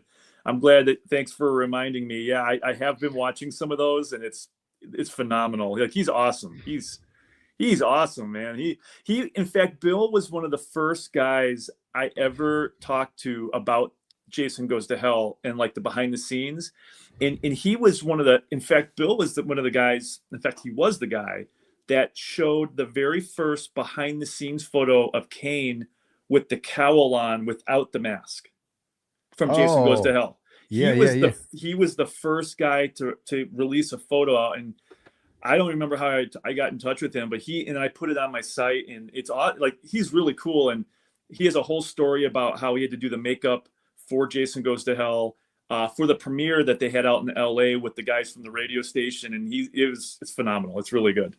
Oh, yeah. Davey chimed in because he wanted to whinge a little bit more seriously, though. How tough would it be to just give us a Crystal Lake logo today? I imagine if Kane had posted it with no cap. Imagine if Kane had posted it with no caption. Yeah, no, I agree. I feel like I always tell people this when I'm coaching them and doing a crowdfunder. When you're talking about doing a crowdfund, when you step out with a crowdfund, you have to have 100-mile-an-hour fastball. Mm-hmm. There has to be something in your repertoire that makes people step back from the plate and go, "Holy shit, they're throwing heat." And it gets people interested and it gets people talking because it's something that's interesting. It's not something you see every day. Although in baseball now everybody throws 100, but in the context of this, it's doing the things that that really feel above and beyond. And I don't feel like there was many fastballs thrown today. It was just a bunch of two-seamers off the edge. they were safe pitches. It was nothing really big. There were no big announcements made today. And I definitely feel you there. I mean, what would it take? What would it have been? Yeah, it's probably not approved yet. You know what I mean? And that's just unfortunate. And I feel and I've been there too. You want to build towards a date, but I will say this, and I think this is maybe Crystal Lake hasn't made this mistake yet. Jason Universe sort of has. In the sense of if you're going to show it, it better be good. And so I'd rather them delay it and get it right than show something early and then do something like Jason Universe did and show us a mask that no one likes and show us the design that no one likes and really just sort of get something out for the sake of getting out, which also makes, again, when you think about the timing of it, they released that image of Jason how many weeks ago? It's 3 weeks at least. Yeah. That's something they probably should have just waited. I mean, if they weren't going to show anything new and we weren't going to learn anything new from 3 weeks ago, they shot their load 3 weeks ago and gave us I mean, of course, Jason's going to end up at Halloween Horror Nights. It just seems like a given that's going to happen. Yeah. Michael ended up there. Freddy's been there. Stranger Things was there. There's all that stuff. Of course, it's not really exciting for us to find that out. I feel like that's a very niche audience that's really getting excited about Halloween, Universal Horror. It's the same people that go to Disney World all the time. It's most of the adults I know don't have time for theme parks and don't spend a lot of time in theme parks. It's definitely a very whatever that is. But so that again, it's just sort of I think whoever the focus group for Jason Universe is, I think they need a new focus group. I think that's evident. I feel everybody's done. Hey, congratulations. You guys have done a lot of work. You put a lot of effort into this, but it might be time to consult some new voices. Marx is back again. Also, I love the theme and score of Friday the 13th. Besides Alice Cooper in part 6, I'm a big fan of part 3 theme, but I also say part 4 and part 6 intro themes are also really, really good. Oh, I happen to agree. I'm a big fan of all the French horns in part 3. Yeah. That was one of the things when I was doing Never Hike Alone too. That's what I kept telling Ryan, the composer. I was like, I need French horns. I need this big. I need it to feel like a big monster movie. It was kind of absolutely. Man, Marcus is out of control. But seriously though, part 2 had the weakest Jason. He was little and he didn't look threatening whatsoever, and he wasn't scary. He got whooped by Ginny multiple time sheets through the last act. I will say this. For as goofy as Jason looks in that movie, it has genuine scares. Mm-hmm. The camera work in that movie is so good. The way that Steve sets up a lot of Ginny reaching for the window. Yeah. Paul, there's someone in this room. Yep. Paul, are you okay? Jason popping up, sitting up in the bed. There's nice moments that if you're like, man, if Jason was in the hockey mask in this movie. Yeah. I mean, I think it would be far and above the best one. For a first-time director, he really did a great job. I know. Yeah. Honestly, I think he doesn't get enough credit as being the godfather of Friday the 13th. And, obviously Sean was the one who birthed this idea and put it all together, but Steve was the one who sort of cobbled together what was going to come next and set up this, he was the one who made the decision when he saw that hockey mask. And think about that too, about the decision he makes on set that day. I don't think he was like, we're creating a legend right now. He was like, that works. And now it's like, you can't make a Friday the 13th thing without a hockey mask in it. And, the second you do anything to it, fans start getting pissed. They get rabid about it. Yeah. Marcus is back again. I also think Kane Hodder is underrated horror icon. Really, I don't think he's underrated. I think he is very much rated at alpha tier. He has played a lot of horror icons and even has a dap passion and fun portraying Leatherface and Gun Median's TCM game. I love his passion. But speaking of that's actually a great segue. We should talk about this game news. And I've covered it in depth in the past, and I've been definitely having lots of exchanges with people on Twitter about it. Everybody thinks I'm really mad, but I'm just really this is how I talk. I mean, this is how I'm just talking on Twitter. So it's a back and forth. How do you feel about all this game news? I know you've been digging and trying to get answers, and everyone's been really, really tight-lipped. What have you heard about the game rumors? Oh my goodness, it's exhausting. I mean, the video game arena now, and this is kind of goes back to what you were talking about. Is this our fandom anymore? Do we recognize the fans around us? What we want our movies and such. But so the video game, there's a lot circulating about Gunn and Ilphonic working together on a new game, and they are working together on a new game right now. They're doing motion capture. Kane came out and said he's doing it. Scout Taylor, I always forget her name. Scout Taylor Compton? Is that how it is? Yeah. Compton, Compton. She did motion capture already. She put that out on Instagram. She's working with them on a video game. So everybody immediately thinks, you put all this together, that a new Friday the 13th game is being made. And I don't know, if this was 2 years ago or even a year ago, I would have said no way. There's no way. But with everything the way it's going now, it's hard to say definitely no. At least for Gunn doing another game. It just seems so far out there that I just don't believe that's the case. There's a lot of people who think that they might be working on a Halloween video game. And that's why they have Kane and Scout and all them, doing their motion capture now. Yeah, well, and that would make a lot of sense to have Scout there, and that's why they see now. I talked to somebody at Blumhouse and I talked to somebody at Gunn. I'm not going to name names, but it's been so long ago that I feel like this is a rumor that I can put out there. They both blatantly said to my face that we're trying to get Halloween together, and we know that Boss Logic is putting something together, but they didn't necessarily say that was an asymmetrical horror, correct? Yes, correct. So we don't know if Boss is working on asymmetrical horror, and we know that these horror properties are investing in multiple things. What we do know, we do know that in late 2023, Harry, when you shared the article too about Harry, he kind of gave us at least decently concrete information about a new game that we can at least say has been in development for over a year. Right. So, and he said Gunn wasn't involved. It's not an asymmetrical horror, and the detail on the characters was at a higher resolution. It wasn't the characters were fine in Friday the 13th, but it sounds like a type of game that you would get in either Alien Isolation or an Until Dawn type situation. It seems like it's going to be one of those two routes. It makes a lot of sense for Friday I mean, especially in Alien Isolation with Jason marching around. That'd be good. I just hope it has a better ending than Alien Isolation. That was, let me tell you, just going to sidebar in Alien Isolation. That was the worst ending I've ever experienced because that was such a frustrating game. I just wanted to get to the end. And after it ended, I was like, I'm never playing this game ever again. Deleting it off my system. But no, well, and that kind of just goes into other things, and I see this every single day in comments. Bring him to Dead by Daylight. Bring him to Fortnite. Bring him to Call of Duty. Get him in these games. And that's what people want. And realistically, but it's going to be that Jason universe, Jason. He's going to look like, exactly. He's going to look, it's going to look like Grand Theft Auto Jason, basically. You know what I mean? That's exactly right. You're right. And that's that's what they're working on, that they want that to happen. It's going to happen. But as a standalone game, they're also doing that. I just don't know. It's strange that it's been as long as it's been since, that was kind of put out there and we haven't heard anything about it. So it's very difficult right now to figure out what exactly they're doing in terms of a standalone game. Yeah, no, it's definitely going to be interesting to get that information. The gun in Ilphonic thing, it starts with the press release.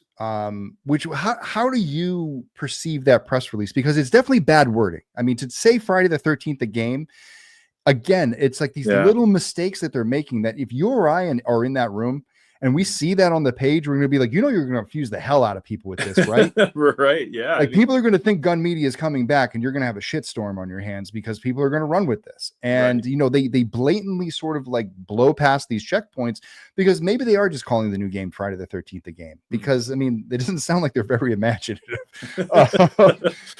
And so it just seems that, what are they going to call it? Friday the 13th, the night with Jason, or maybe that's the working title. You know what I mean? Or maybe there is no title for it yet. But fans and people like this, especially now, and that's the most dangerous thing, is that like the minute they get it, like everybody thinks they're Columbo, like, oh, well, they said Friday the 13th the game and Gunn stopped working on TCM right at the right time. And it must mean that they're leaving it to go back to their baby, and then, Kane's talking about it the other day and he says, I'm coming back to Gunn and Ilphonic to work on this third game. First we worked on Friday the 13th, then we worked on TCM, and now we're working on a third game.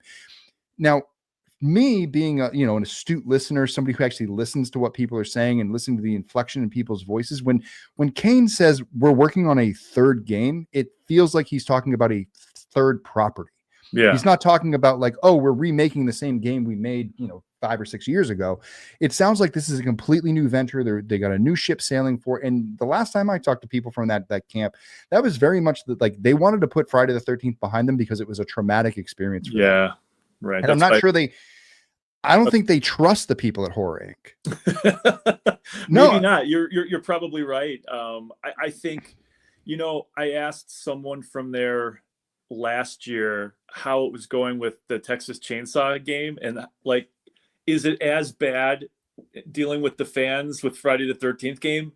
And I was told it's like way worse dealing with the Texas Chainsaw Massacre fans. I couldn't believe it. I can't believe that either. But that's what I was told. I was like, I didn't even know TCM had a fan base. Like I know they have fans, but I don't feel like I never realized that there's like a real TCM community. Yeah. Like I never really felt like that. Like Friday has the community. I feel like everybody just loves Texas Chainsaw Massacre, and they know all the sequels are kind of right. And when that game came out, I mean, I remember people were doing live streams on that like daily, every week. Like they were really into the game, and like everything else, it kind of wanes after a while. But I think from what I've heard that's been even worse. So. That's funny. Well, no wonder they wanted to get out of it so fast. And, and so, but again, it's like people are sort of leaning on one side of the facts and they're not running the other, which was the reason why Gunn left TCM was because they only had the rights to the first Texas Chainsaw Massacre. They don't have the rights to 2. They don't have the rights to Leatherface. They don't have the rights to 3 or, any of the remakes or anything like that. So they can't really expand it any much more than they have. And how much are you really going to do it? Like, if the game is not making what it was, and I have to say, like, after my experience playing Friday the 13th was such an easy game to play, anyone could pick it up and start playing it. When I was playing Texas Chainsaw Massacre, I had no clue what I was doing. Oh, okay. I was just like, what? I gotta go where? And like, Grandpa, what? And like, I'm just gonna stay in this room and hide. Like, I don't even know what to do. Like, I don't know where to go. Like, you know what I mean? It didn't feel like as intuitive as Friday the 13th was. And I had fun watching other people play it. I just didn't have fun playing it myself, so I dropped off pretty quickly. Okay. Like, I had fun with Predator Hunting Grounds. I thought that one was That's fun. cool. That's a cool game. Yeah. It is a really cool game. I just got sick of getting, like, people got really good at Predator, and I was like, this sucks. Like, this is real bad. Let me see. There's a couple good questions in here. I just got to kind of scroll through and find them. Yeah, so let me see. Halloween game. I've heard some things. I'm not at liberty to say, but I heard some things. See, everybody, like, there are those Halloween rumors out there that are out there. So I do know that they were going after those things. And you know, the other day I was going back and forth with Slash and Cast, and they're like, well, what else could Kane do? What else would he do? And we know that Gunn likes John Carpenter properties, and like, what could they be? You know, one of the things I threw out was maybe a Scream game. I don't know how quickly that would come together. And the other thing would be The Thing. Okay. Which would be interesting, because I feel like The Thing or Scream would allow Gunn to develop the paranoia model that they never got to put in Friday the 13th game, which is who is the killer. There's a little bit of an Among Us feel to it. Like, an Among Us with Friday the 13th in either Scream or Thing would be a really cool game for them to do. Yeah, so those are small percentages, but I do, even though Boss is working on the Halloween game, I have a feeling that you mentioned Scout, you put Kane in there, and I know Kane would love to play. Has Kane ever played Michael in any way, shape, or form? Never in a thing? I don't think so. No, I don't believe he has. No. So, I mean, that would be motivation for him, because I'm sure that would just be another notch on his belt to play another character and kind of put that there. He's played Leatherface. He played Freddy too for a minute too. Wasn't he the hand that came up? He was the hand. Yeah. What's the EGOT? He got the EGOT of horror. Like, he even talks about that in that documentary too, for a small bit as well. So. Oh, that's cool. Let me see. There was another good. Dead by Daylight kind of already has their own version of Jason the Trapper. I do believe they were able to put Jason in the game. Well, they weren't able to put Jason in the game because of the previous lawsuit stuff. Now, you know, I mean, you see Jason Universe following all these different. Do they follow Dead by Daylight? They do. Probably. Yes. They follow Dead by Daylight. They follow Fortnite. Call of Duty. Call of Duty. Yep. Oh my God. Yep, they do. You know, but they did get Jason into Mortal Kombat, but that was prior to. That's when they had all the rights and stuff like that. So right, exactly. So we know that works. Let me see. What if they want to confuse people like that in order to capitalize their failure on the back of success? I don't know. That's kind of a long way around. That's a shot. That's a shot. Maybe we can put Jason in Fortnite or Minecraft or Lego. I mean, yeah. I mean, I wouldn't doubt that we're going to get Lego Jason and all these different, like, these are all activations that sound probably very lucrative. The activations, yeah. Sound very lucrative to the corporates. Put all the Jasons in a room. Who's coming out? Probably Uber Jason. Yeah. I think Uber Jason's coming out. All right, let's see what Marcus has to say. I still can't forgive Adam Green for the biggest missed opportunity in Hatchet 3 for not getting an epic brawl between Derek Mears and Kane Hodder, old school Jason. Yeah, I know that definitely had to happen. But I will say this: you asked it somewhere else, Marcus, but you asked if I ever met Kane. I have met Kane many times. I got to direct Kane for Friday the 13th, the game, when I did just for a moment, but doing the free kick kill. Ronnie and Kane worked together to come up with that kill. So that's when that's not when I first met Kane. I met Kane at Monster Palooza. I was walking around in Ghost Jason for the first time. Never Hike Alone wasn't out yet. Nobody knew what it was. Derek Mears knew what it was, but nobody else knew what it was. And I was in my Ghost Jason costume, and Kane walked by me, and I had a shirt with padding in it. And I think you could probably see the padding through the shirt. So he slapped me right on the pad. And then I was like, who the hell just hit me? And I turned it. It was Kane Hodder. So that's how I met Kane. And then many years later, and so I met Kane a bunch on the circuit. And then eventually we both got cast in 13 Fanboy together. I actually got to fight Kane Hodder. I got choked out by Kane Hodder, and then I stabbed Kane Hodder and I killed him.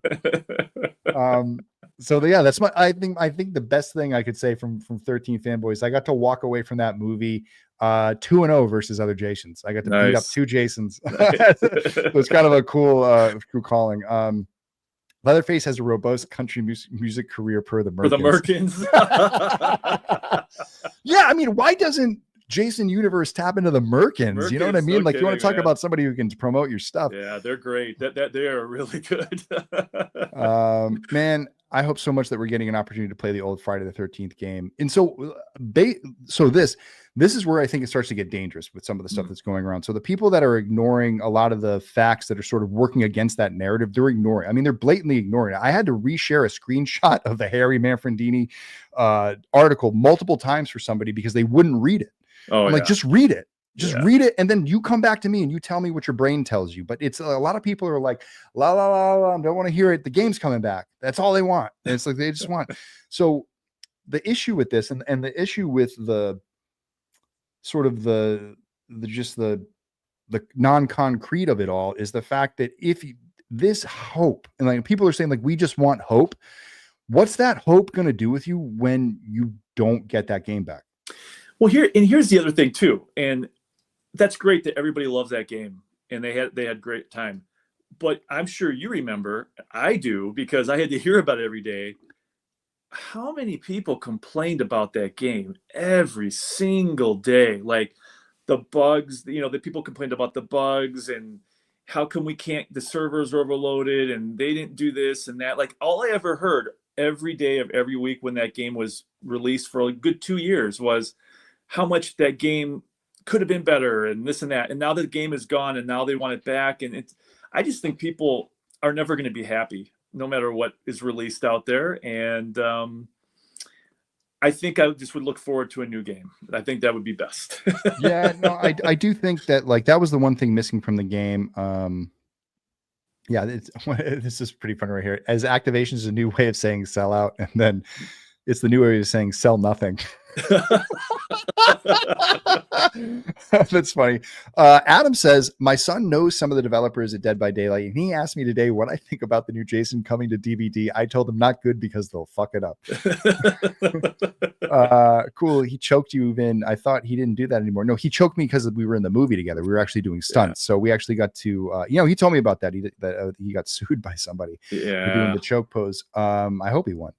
I'm actually a defender of Ken Krisinger as Jason. Many of the criticisms I feel have gone on Ken because Ken and Kane didn't get approached for Freddy versus Jason, which I get, but I feel Ken did fine, which Ken is the only Jason right now at Crystal Lake Nightmares, along with Glenn Ennis, to Freddy versus Jason, which is going to be cool. But I think it's Ken and Glenn are like, Glenn himself is like, when you look at the list of stuff that he's done, that's ridiculous. I just want to sit down and like chew his ear off while are you going to Crystal Lake Nightmares? I don't know if I'll be able to make it, and it's killing me, man. I really want to go. We'll see if I can pull it off. I just started a new job a couple weeks ago, so I don't know if I'll be able to pull that off. But Glenn Ennis is the type of guy that you want to talk to because he's the one that has that entire history of productions and movies that that's the, like when I go to conventions, that's actually the guy that I like to talk to more than some of the other people who are like the face of the films, if you want to call them that. I love those type of guys. That's the best. Yeah, God love all the stars, but a lot of them like were disconnected for years, and when they were on set, they weren't really in tune to what is going on. And those stunt guys and those guys that go from show to show to show to show that are very procedural and have to work with everybody and get really mixed in with the crew, they just have that they have that sensibility and that just that camaraderie. I met Johnny Hawk years ago, and he was at the one out in Monster Palooza? What was it? Monster Mania out in New Jersey. New Jersey, yeah. When they had the last time they actually had like all the people kind of come together at one of these things like they're doing for Crystal Lake Nightmares. I talked to that guy for like an hour. I talked to him for an hour about all the movies he was in. Like we got way in depth in all the stuff he had been in, and so like he was great. Love that guy too, and that's actually where I got to meet Richard Brooker for the only time, and he was really cool too. So. Oh yeah, no, that's really cool. It's like you gotta love that. Like I would say, like I got to like the one person who I haven't met yet who I really really want to talk to is Tom Morga. I feel like he'd be a good conversation. He's actually with Ron Sloan up in Calgary right now. Nice. They're doing a thing up there, and I just heard. I was talking to Ron today. We called each other, wished each other a happy Friday the 13th. I try all the alumni I know. I always text them on Friday. I'm like, "Happy Friday the 13th." Try to call Vinny today, didn't pick up. I gotta get him on the phone. But yeah, get this: the convention, they put Dick Wieand on a billboard up there to be like, it's going to be a big Friday the 13th part reunion, and then last minute they dropped him. Wow. Yeah, so that just sort of happened. Shady right there, man. Super shady. Yeah, it was kind of crazy. I was like, oh, he's like, yeah, Dick's not coming now, and I'm like, I don't know what the hell's going on. And I was like, oh, that sucks. It's like Tom's crazy here. But I mean, if you're going to do a part 5 reunion, you need Roy. Yeah, exactly. Even though Tom did most of the work, I mean, Dick was the face of it. It's kind of crazy that that's not going down that way. Wow. Yeah, so that's pretty interesting. But yeah, no, I think that like right now, it's been, as far as Friday the 13th goes, at least we got, I mean, compared to what we've got in the past, at least we got something. Exactly. I mean, just think about going through like the whole pandemic, 2020, the last 4 or 5 years, we really didn't have a lot. So I'm pretty thankful for what we have so far now. I know a lot of people were disappointed today that they didn't get the news that they were hoping to get, i.e. video game news, movie news, and so on. But I just think people should think of it as this is a beginning. This is, at least we're starting to get things out there. Halloween Horror Nights, a lot of people aren't into that, but there are people who are into it. And so like you're seeing Jason at least out in the environments now, and people are starting to talk about it again. So hold on to that for now. And eventually, if things go well, you will get the things you want. Video game, by the way, the video game stuff is coming, right? It's going to be here. That's not a question at all. Yeah, and there's probably going to be lots of little offshoots of things too. Like, we had Friday the 13th, the puzzle game. There's different things that are going there. I'm sure they're working on multiple things at different times. I'm really interested about this thing that Harry was talking about, because right now it's like one of the only things that we have like some concrete information on, and it seems like there's some nice pieces to it. So here's a pretty funny comment. We need someone to set up sex in the game for Friday the 13th. I think it'll happen in the future. My vision is a threesome with me, Dead Boys, and Darcy DeMoss. He wants a VR game. Well, there you go. There's a VR game. There's the Pornhub Friday the 13th activation. We're gonna what is it? A collab? It's like the Jason Universe collabs with Pornhub.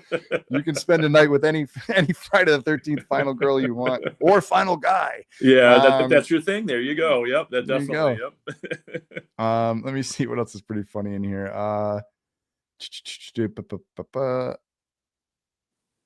No, Ari Lehman is the best Jason. Ari gets shit on so much sometimes. I feel bad. But Ari's a funny guy. Kane always gives him shit too. He's like, you were on screen for how long and you're still doing this? It's always that. But yeah, I mean, he lives. I mean, you can't knock somebody for having the passion to carry it through and have fun with it and celebrate it, because it really is a special thing to be that thing. People still come out and see it. He actually hit me up a couple weeks ago when we found out I was doing the animated thing. He's like, you need any voices? I was like, bro, if you would have hit me up 3 years ago, I could have hooked you up. But like, I've had these voices recorded for like a year. I'm pretty excited, by the way, for that that animated film, man. Thank you.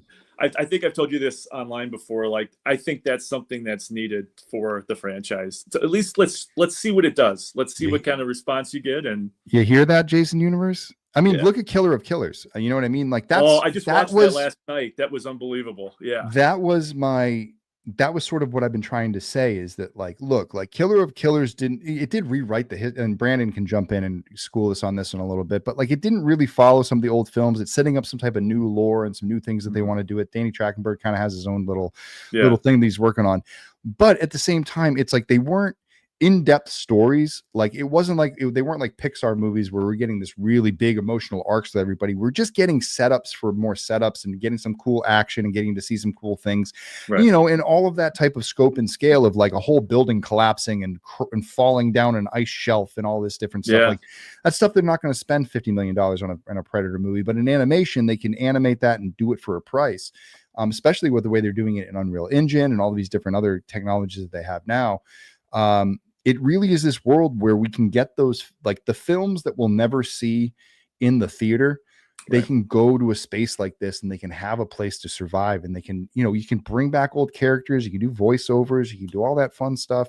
It's just, I I liked all the stories that they did for that film. It was really good, and tying them all together and actually tying it back to Prey ever so slightly was pretty cool too. Yeah, and so that was kind of cool to see that, like, there is a ritual where, you know, if you win, you still lose in a way. Which, and you know, what the cool thing about that was Danny Trachtenberg actually kind of admitting that they may be bringing back Arnold. That they may bring back Dutch. And you know, and again, this is another perfect example. I don't think Arnold's going out there at 70 whatever years old to go fight the Predator again, but he can voice himself. Yep. And you can make him look like Dutch from the past. That's right. Because ultimately that's what people want. Yeah. So it's really, you know, so I really think that this is something that, like, I'm just trying to show this as a proof of concept. It is, you know, a very short thing. There's not a lot of story to it. It's a very straightforward, just kids got lost. It's a short film. You know what I mean? Kids get lost in the woods. They run into Jason. We want to test the boundaries of, you know, the gore and see what we can do. We have some really cool kills in it. Some really, like, there's gruesome kills, there's artistic kills, and there's fun kills. And, you know, when we start animating this stuff, like, you know, the blood is going to be done in red. So it's going to pop. Everything's going to be in black and white and stuff like that. Right.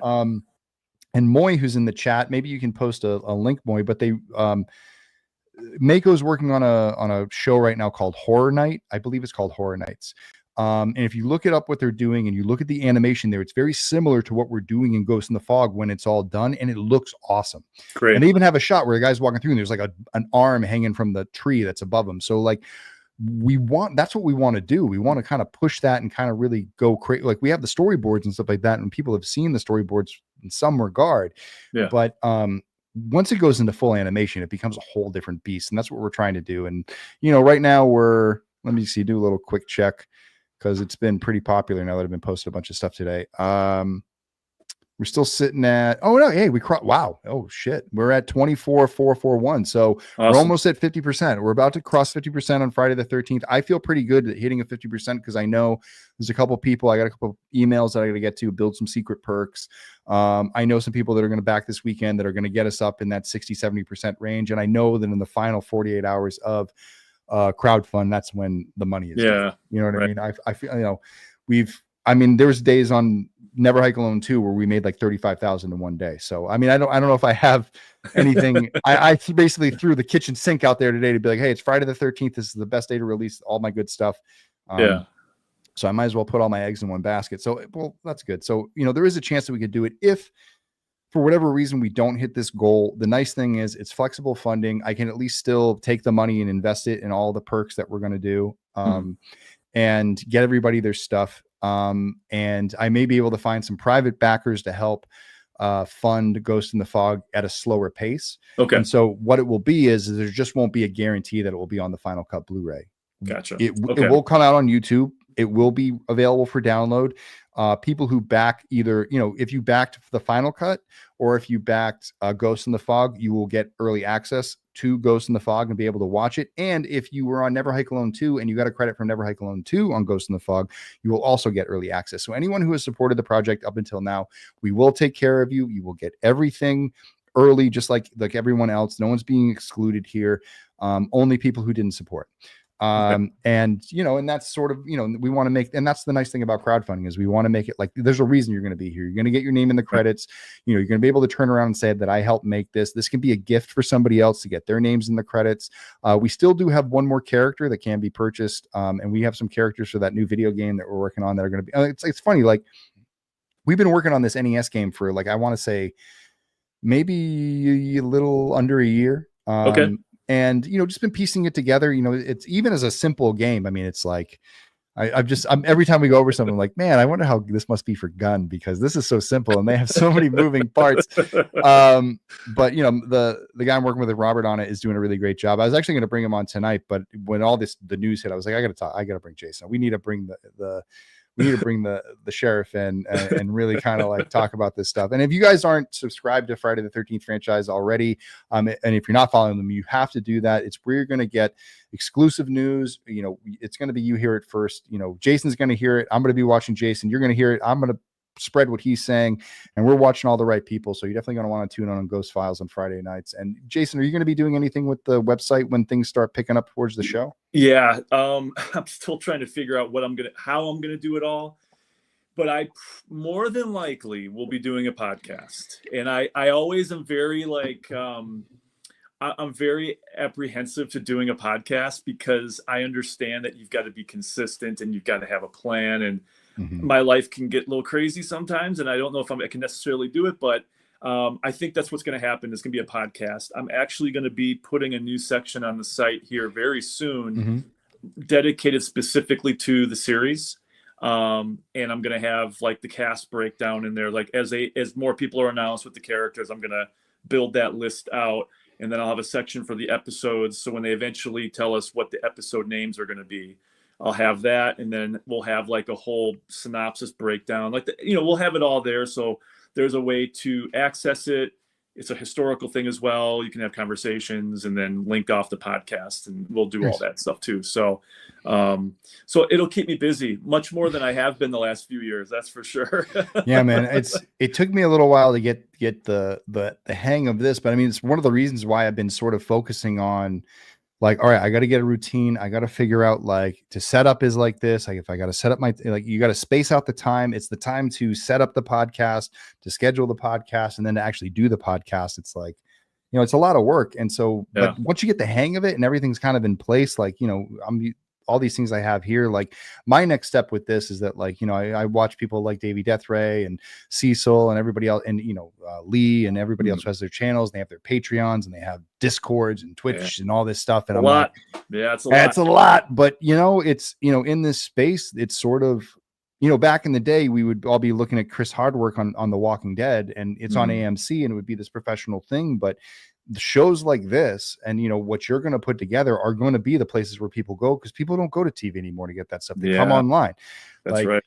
And so, I think that, it's good that you're doing that. And it's one of the reasons why I'm preparing for it, because I know when that show is out, if, it's one of those things like if the Ghost Files has been going on, like we just hit our 50th episode tonight, which congrats on that, by the way. Yeah, I was like, and it's so cool that it happened on Friday the 13th too. Did not plan that.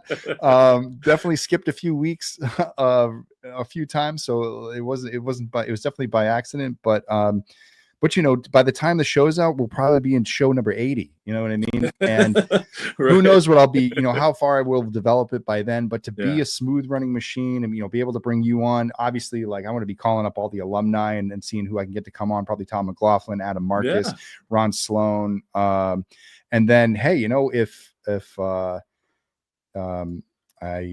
because my brain sucks. What's Nick? If Nick has been cool and kind as he has been, I mean, I think that it would probably be cool to reach out to some of the stars and see if they can get them to start doing some guest appearances on their shows, and you build up enough credibility. We hit 100,000 streams or whatever, or 100. We're closing in on 100,000 subscribers for this channel, so it's one of those things where I think that, I may not be able to work on the show right now, but maybe we could be the Chris Hardwick. You know what I mean? Like, that's not a bad thing, because it's at least getting locked in, and who knows, maybe by season 2 or 3, they'll have an opportunity open somewhere. That'd be cool.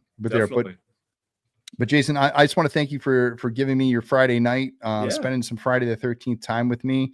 It's always great having you. Always great talking to you. Is there anything else you want to punch? Not punch. You want to punch? Any walls you want to punch? But do you have anything that you want to? Why do I keep saying that? You want to not prep, not punch, plug? But plug. There we go. There's a P word, and the ADHD gets in the way. Anything you need to plug, or anything you want to talk about? Not a lot, like, again, for those of you that, have visited my site or my social media channels in the past, I really appreciate it. I'm having problems on Facebook right now. They put me in purgatory 2 summers ago. I used to have, I don't know, what, 50, 60,000 at least. Maybe I had more, people following me on that page. And somehow they came down on me, copyright people. After 13 years of having that page on the site, they basically were like, you're not Friday the 13th. You're not the rights holders. Your page is gone. They basically took it away from me. And I've been trying to build that back up. So, I would appreciate it if you just go to my site, fridaythe13thfranchise.com, upper right-hand corner, I have all my social media stuff. You'll see my Facebook link is on there. Just give me a follow on there. I'm trying to build that back up, because it's a space that I've really lost in the last 2 years, and it's been a struggle to build it back up. I think I'm still being held back by the powers that be on that site. So no, we'll see if I can get there. Well, I mean, this is literally a saved banner that I have on here. Every week, I'm always telling people, like, listen, like, I get a lot of my news from you. We check into each other, and that just like to follow here, because I know you and I are like hawks. Like we're hovering around the valley. We're looking for the little breadcrumbs that are out there, the little mice that are running around with the information, and we're swooping down and snatching it up and trying to get it to the people. So, we can get it out to the fans and get them excited. I think and that's the ultimate thing. It's like, we may not be ultimately so satisfied with what's going on right now, but we are an ally to them. If they reach out to us, we are their ally. Like, we're here to help them, and absolutely, like, we want to know what the good things are, so we can get people pumped up. And we really hope that they don't lose the community. Right. But yeah, I was gonna say too, the guys at Bloody Disgusting are as big of Friday the 13th fans as you and I are, and it's funny that literally, like, we post almost simultaneously a lot of the same stuff. It's crazy. It's almost like a rival Friday the 13th site. That's how passionate they are, and they're like on it just like we are too. But I do think that it's nice that they sort of, they do watch your channel, and then, they pull stuff from your channel and give you credit for it, which is nice. They're really cool about that. Like, if it's something that I've found first, or I don't break a lot of exclusives lately as much as I used to, but when I used to do that, they were really cool about it. Awesome guys. I love John. I love all of them. Even Brad, even though I think now he's moved on from the site, but I think Alex is a big part of that site now too with John. So, great guys. But I always laugh, especially on a day like today, when this is usually one of my bigger days on the site. Like, I'll post something, and then, like, you'll see it, like, we're right there with each other, like, same minute, same hour, just right down the line. And I think it's cool. I don't know. I get a kick out of it. No, I mean, I think it is. I mean, I think it's a nice thing that it kind of plugs in. I really like that sort of that pipeline of information. You know what I mean? I think that I hope that they reach out to you and sort of maybe work with you a little bit more hand in hand, as sort of like an unofficial, official, bridge, treaty in a way, like not a truce, but like, there's sort of a treaty between you two, that you're sort of like it because it is. I mean, they need people out there. They're going to cover the show. Fangoria too is probably going to be doing a lot of coverage. I'm sure they'll have someone on set out there. I'm very jealous. Probably going to be Brian Collins. And they'll spell Voorhees correctly too in their articles. Oh my God. Can you believe that? And the chi. Oh my God. It's like, just run your nails down the chalkboard for the Friday the 13th fans enough times. Spell Voorhees wrong and do that wrong. Like, that's how you know that, like, man, nobody knows what they're talking. Like, it's been so long that nobody really knows what they're talking about, but it's pretty crazy. But Jason, I'm going to let you go. I'm going to close out the show.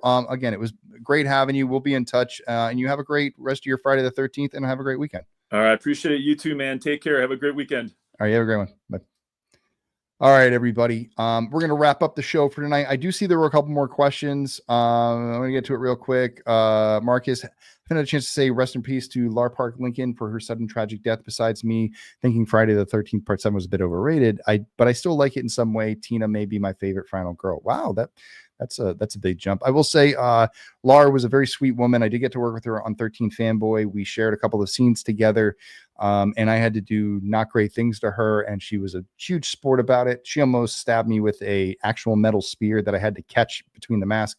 And she was like, I can't see anything, so you're gonna have to catch my hand and do it.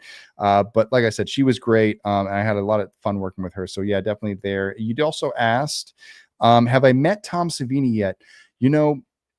It's weird. Tom Savini is the one person who it's like, I've heard stories about Tom Savini about sort of, you catch him on the wrong day, it's not a fun time. And I see him a lot at conventions, and I don't get the sense that he's all that impressed by fan films or anyone doing types of fan films. He probably thinks it's pretty silly. So I haven't said anything to Tom yet. I think if I ever catch him in the right time or in the right moment, I'm a big timing guy. I figure we'll have our opportunities. I would love to sit down and break bread with Tom Savini. That'd be pretty cool. And then Moy, because I was wrong, it's called Horrorland. So definitely check that out from them. I'm going to try and look through some last minutes. You guys got any other questions? Oh my God. Oh, mainly Jason, new person. Hey, Vin, I sent you a few pictures of my custom Jason outfit that I created on Instagram, and I was curious if you'd be willing to show it here on the live stream, or would it be better to send the pics to you somewhere else? The place that you want to send the pictures is to my email at wompstompfilms@gmail.com. I'm gonna leave that up for a second. I can't get it on this week because I have to create all the assets before I start the show. And then I have to upload them there later. But if you send them to me this week, I will put them in a side folder and I will have them for you next week. I promise. We'll take a look at them. Maybe we'll start a thing. It's like, we'll call it Womp Stomp Show Me Your Costume, and we'll do a breakdown of your costume. Maybe we'll talk about it if you're in the chat, or maybe we can bring you on. You can say like what was the inspiration behind it and all that fun stuff. Let me see. I heard similar things about Tom Matthews too, but I really don't want to believe it. No, Tom is great. Tom is always, I've never seen Tom in a bad mood. Tom is awesome. I'm broke, but I'm still asking, what are your thoughts on Jason having teleporting abilities like Mist Walk in Mortal Kombat or Friday the 13th, the game? You know, I really denied it for Never Hike Alone. I didn't want to go into the whole teleport thing, but there's things I do in the film where people think that he teleports anyway. And there's actually one shot where he does teleport in the shot, but it was just a camera trick, not a teleport. But I think it's up to the viewer. I mean, I think there is a version, like Anthony was saying, like, oh, you like something that screws up all the lore. Listen, it's not something that I like screws up all the lore, but if someone did an offshoot animated Friday the 13th where Jason had teleporting abilities and it was just isolated to that short, it wasn't like a main canon thing that he does in the new films, I'd love to see that, because it's just exploring an idea that people have always had about Jason. So I don't mind exploring ideas about Jason. It's just sort of when those things become canon and then carry over to different movies, that's where I get concerned about specific things. Teleporting is not something I want to see in multiple movies. In one singular animated film, totally down with it. Hey, it's Mike with the Freddy Crew. Hey, what's up, Mike?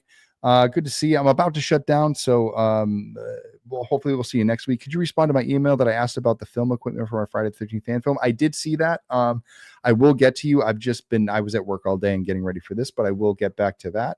And good, you got that note. So on that note, I'm Vincent DeSanti. This has been the Ghost Files on Friday the 13th, Jason's 79th birthday. Before I go, if you guys would do me a favor, just one last time, check out that Indiegogo. Let's get it over 50% tonight. Right now it's at 24,411. Let me recycle it. Yep. Oh, no. 24,474. We went up another so we're climbing, guys. We're at 48%. If we get over 50% tonight, I promise you we're gonna get to that finish line. We're gonna figure it out. I just need to keep making phone calls. But please support Ghost in the Fog. The link is in the description. Even if it's you can donate. Even if you donate $5, the game is only $20. The digital pack is only $25. You get all the films downloaded and all the soundtracks and all the scripts, and we got a bunch of artwork and things that we share with you. So a lot of really, really cool things. And of course, the one last thing I'm going to ask you guys to do, especially tonight, especially after everything that we've shared tonight, I think I'm going to get back on Twitter. I'm going to share. I'm finally going to share this thing, the Ghost of Crystal Lake prologue with everybody. I'm going to show everybody this cool guy. Trust me, this is only the beginning of what he's going to look like, guys. Plus, there's going to be alternate versions of him, so he'll look like this. And then Brandon had a really cool idea. There's going to be one that's like, he's going to be foggy, sort of like teleporty. So he's going to be clear resin. And then there's going to be another one that's toxic, so he's going to be all green, which is going to be really cool. But what I really want you guys to help me out with is this. Now is the time than ever. We gave them their chance today. It looks like I fucked up this graphic a little bit. We gave them a chance today, guys. We gave them a chance to really make a big impact. And at the end of the day, there were more people talking about the Womp Stomp stuff than there really was the Jason Universe stuff. So let's just keep pounding the pavement with hashtag We Want Womp Stomp, Womp Stomp Films, at Womp Stomp Films, at Vincent DeSanti. Let's get these banners up. Tag at Brad Caleb Kane, tag at Jason Universe and Jason Universe 13, at A24, at Peacock. Let's see if we can get some movement on this. Let's see if we can get them to reach out and have a conversation with fans like me, fans like Jason, and other people who are in the community who are tremendously upset. I want to shout out to all the people who tagged me today, who sent me artwork today. There was so much artwork that came in. I think that's the other thing I'm gonna have to do for next week is collect all the artwork of drawings of people that did of Ghost Jason this week, which is incredibly cool. I'm incredibly humbled by all of that stuff and all of your support every single week. Everybody who did a super chat tonight, Marcus, you're amazing for all the super chats you send us. But everybody who chimed in tonight and asked a question, we really do. I really do appreciate it and all the support. That is sarcasm. That's very nice. But with all that said, everybody, happy Friday the 13th. I hope you all have fun at your marathons, at your screenings. If you're going out, if you're dressing up in costume, or whatever you're doing, just make sure to do it right and stay safe. And until next time, I will see all of you on the trails. You guys have a great weekend, everybody. Good night.